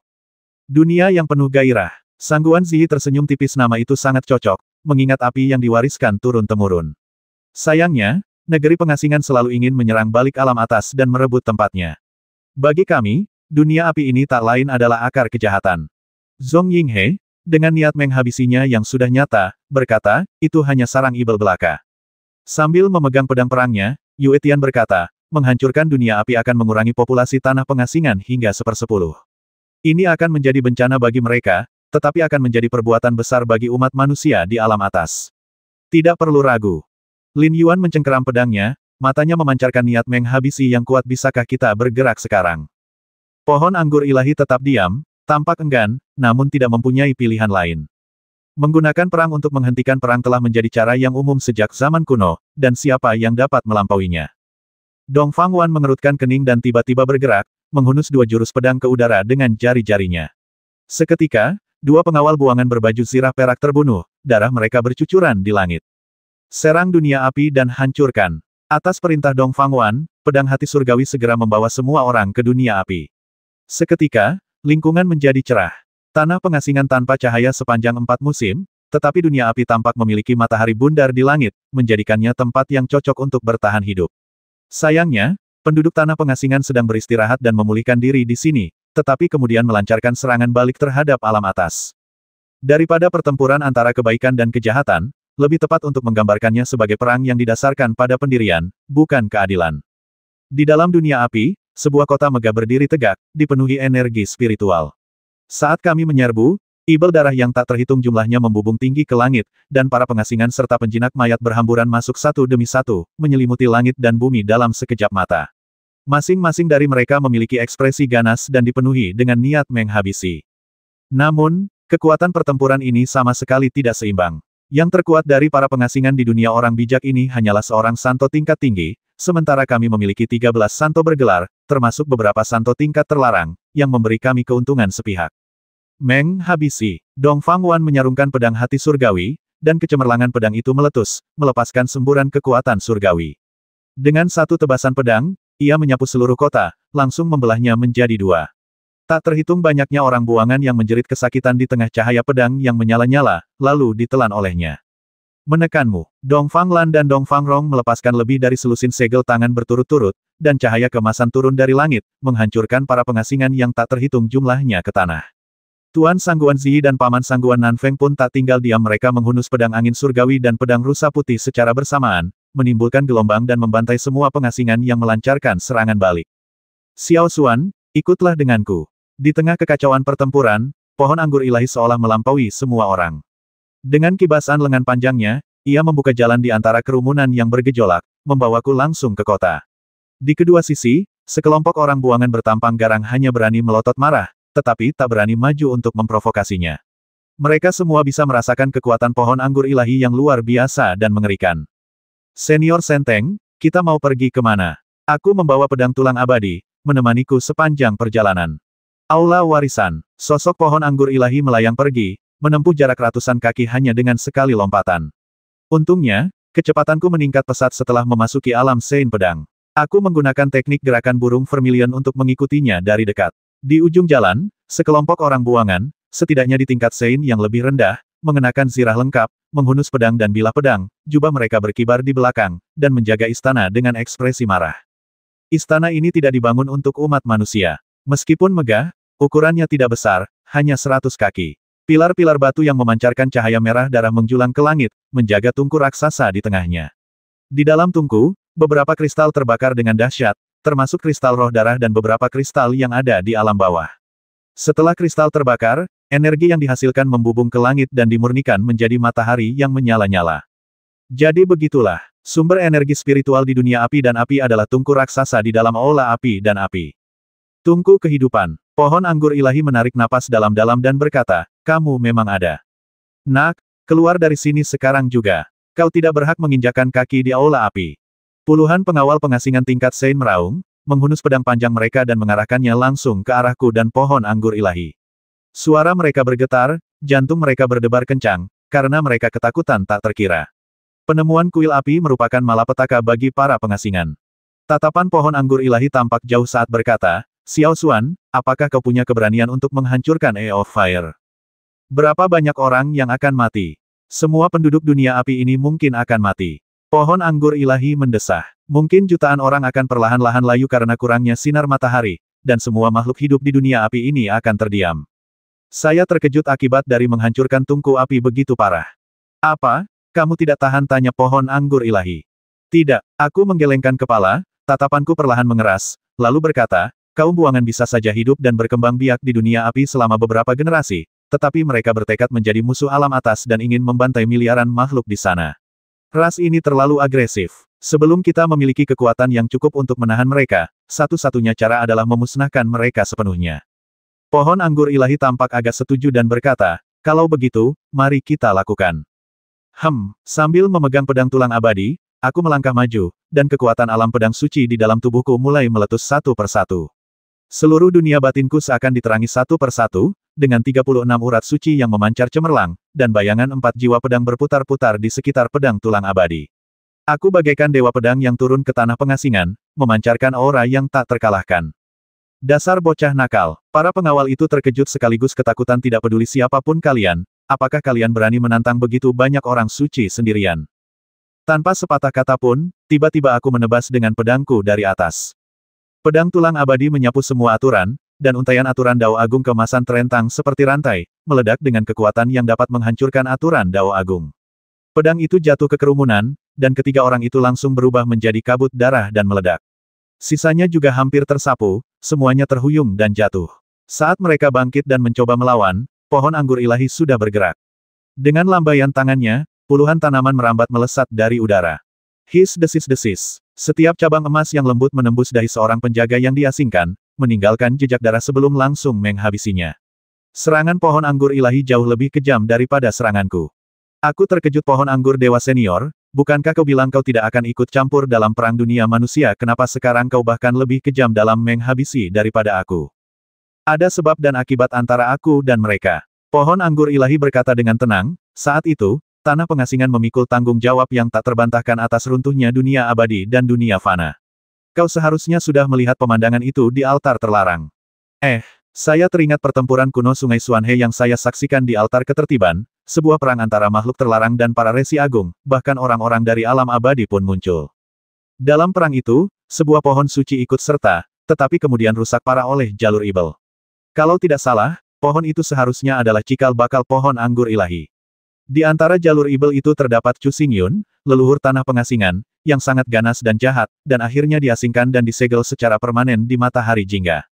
Saat ini saya benar-benar ingin bertanya kepada pohon anggur ilahi apakah dia benar-benar pohon dunia yang legendaris. Namun, pohon anggur ilahi seolah merasakan pikiranku dan berkata, kita bicarakan masa depan nanti. Ayo kita hancurkan tungku api sesegera mungkin. Kita tidak punya banyak waktu. Begitu guru Konfusianisme dan yang lainnya mengumpulkan roh-roh jahat besar dari tanah pengasingan untuk menyerang kita, kita mungkin tidak akan bisa menang. Aku mengangkat alis, segera berbalik, dan melepaskan ribuan pedang tajam yang menebas tungku api. Seketika, tungku raksasa itu seakan menerima hukuman ilahi, dan aturan serta pola spiritual yang menyusun tungku itu hancur satu persatu. Tungku itu bagaikan kuali raksasa dengan retakan yang terus muncul. Api di dalamnya membumbung tinggi ke langit, dan dalam sekejap mata, dengan suara dentuman keras, tungku api runtuh, dan matahari yang terik di langit pun meredup. Dunia ini, tempat api peradaban pernah berkobar, kini hancur. Seolah merasakan perubahan di dalam aula api, para pengasingan yang bertempur di pinggiran tampak kebingungan. Mereka menatap kobaran api aula api yang menjulang tinggi, dan tak kuasa menahan rasa sedih, berlutut di tanah dan meratap dengan keras.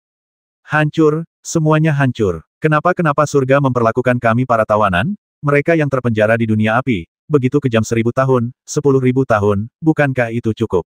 Bunuh-bunuh para penyusup, mata mereka merah padam, keganasan mereka yang sesungguhnya terungkap. Berjalan, pohon anggur ilahi berubah menjadi seberkas cahaya dan tiba-tiba melesat keluar. 13 cabang lembut tumbuh dari lengannya, langsung menjerat para santo yang terlibat dalam pertempuran sengit. Kemudian, ia melesat keluar dari dunia api dengan kecepatan yang tak terbayangkan. Tepat saat kami melesat keluar dari dunia cermin, pohon anggur ilahi melantunkan mantra samar dan tiba-tiba membuka telapak tangannya, menghantam dunia api. Ledakan, semburan cahaya meletus, dan simbol-simbol penyegelan emas muncul di tepi dunia api, bagaikan cermin yang disegel. Dalam sekejap mata, simbol-simbol ini menyatu, memutus hubungan antara dunia api ini dan dunia luar. Tampaknya pohon anggur ilahi tidak berniat menangani para pengungsi ini sendirian, melainkan memilih untuk membiarkan mereka perlahan-lahan binasa dengan sendirinya. Dongfang Wan menghunus pedang hati surgawinya, menggendong semua orang di punggungnya. Rasa kehilangan yang samar masih terpancar di mata indahnya saat ia berkata, dunia yang berkobar telah hancur begitu saja. Dalam pertempuran ini, pada dasarnya kita telah memusnahkan 1/10 pasukan pengasingan. Itu jauh dari cukup. Santo bela diri Yue Tian berkata, 10 dunia api saling terhubung. Sekalipun hanya satu yang tersisa, mereka akan bangkit dari abu. Jangan lupakan betapa kejamnya Yang Mulia Konfusianisme, Yang Mulia Ibel, dan Yang Mulia Darah. Mereka tak pernah ragu membantai kota-kota di alam atas kita. Setelah pertempuran Wushan, lebih dari 10 juta warga sipil dibantai. Hutang ini belum lunas. Itu benar, Sangguan Nanfeng berkata, para Ibel di tanah pengasingan tidak layak mendapatkan belas kasihan atau simpati sedikitpun. Dunia obor berikutnya akan segera dimulai. Dong Fangwan juga bukan orang suci. Tanpa taktik yang tegas, ia mungkin tak akan mampu mengamankan tahtanya. Bagi Kekaisaran Tianxin, ketamakan negara-negara tetangga hanyalah masalah kecil. Ancaman dari negeri pengasingan adalah yang paling mematikan. Tanah pengasingan adalah dunia yang gelap gulita, bahkan awan pun berwarna hitam. Pedang hati surgawi menembus awan-awan yang bagaikan besi, bahkan menghantamnya dan menciptakan hujan cahaya kemasan. Komposisi awan-awan ini benar-benar berbeda dari alam atas. Sementara itu, di antara pegunungan, aliran air berputar-putar, dan titik-titik air kecil, seperti titik-titik tinta, seolah melawan gravitasi dan melesat ke langit, menghantam pedang hati surgawi dengan serangkaian suara berdentang. Tanah pengasingan ini memang berbahaya, orang biasa tidak akan mampu bertahan hidup di sini. Tak heran jika para pengungsi dari setiap generasi membangun 10 dunia api. Iklim yang mengerikan di luar sana mungkin hanya cocok bagi mereka yang berada di level Sein menengah ke atas untuk beradaptasi dan bertahan hidup. Mereka yang kekuatannya sedikit lebih lemah pasti sudah lama mati. Tiba, di depan, cahaya terang bersinar, dan sebuah puncak tunggal setinggi ribuan kaki menjulang ke langit. Puncaknya berkilauan dengan cahaya, seolah memancarkan kecemerlangan matahari. Itu adalah dunia api Sage yang lain. Di kejauhan, aku mengaktifkan mata ilahi pedang dauku dan telah melihat aura di dalam dunia api Sage. Orang terkuat di sana memiliki kultivasi yang sebanding dengan seorang santo bergelar. Ada pengasingan yang sangat kuat. Dong Fangwan berkata, begitu ia masuk, tolong suruh kedua orang suci pedang segera menekannya untuk menghindari kerugian yang tidak perlu bagi kita. Sangguan Nanfeng dan Sangguan Ziyi mengangguk mem. Suara mendesing. Pedang hati surgawi menembus langsung ke dunia api. Seperti yang diduga, lawan sudah waspada. Dunia api saling terhubung. Saat pedang hati surgawi memasuki dunia api, sebuah tinju raksasa melesat ke langit dan menyerbu mereka. Aturan melonjak dan kekuatan tinjunya dahsyat, melancarkan serangan mengerikan yang menyapu langit. Orang yang menggunakan tinju ini adalah seorang santo bergelar, seorang lelaki tua yang menguasai jalan tinju, dengan raut wajah yang mendominasi dan garang. Alam atas yang tak tahu malu, mati. Pukulan ini cemerlang dan luar biasa kuatnya, setidaknya, aku tahu aku tidak dapat menahannya. Aku akan melindungimu. Sang bijak bela diri Yue Tian meraung dan menerjang maju dengan tinju besi. Tubuhnya memancarkan cahaya, dan kekuatan aturan kesucian fisik terkurung di dalam tinjunya. Dengan suara bang yang keras, kedua jejak tinju yang dahsyat itu bertabrakan. Tepat saat lawan berada dalam keterkejutan yang luar biasa, sang master dan master senior melancarkan gerakan. Sangguan Nanfeng mengangkat tangannya dan menunjuk, angin sepoi-sepoi bertiup, dan dengan suara wus, angin itu mengacaukan aturan spasial yang tak terhitung jumlahnya, membentuk badai pedang yang melilit lengan orang buangan bergelar itu. Sementara itu, Sangguan Ziyi dengan cepat menghunus pedangnya, seekor rusa putih melayang di udara, cahaya pedang menyambar. Ledakan, seorang santo bergelar kuat langsung hancur berkeping-keping, tubuh fisiknya hancur dan kultivasinya lenyap. Bahkan seorang santo bergelar pun kuat, tetapi saat berhadapan dengan santo pedang yang menyaingi alam terlarang, kematian adalah satu-satunya hasil. 1100.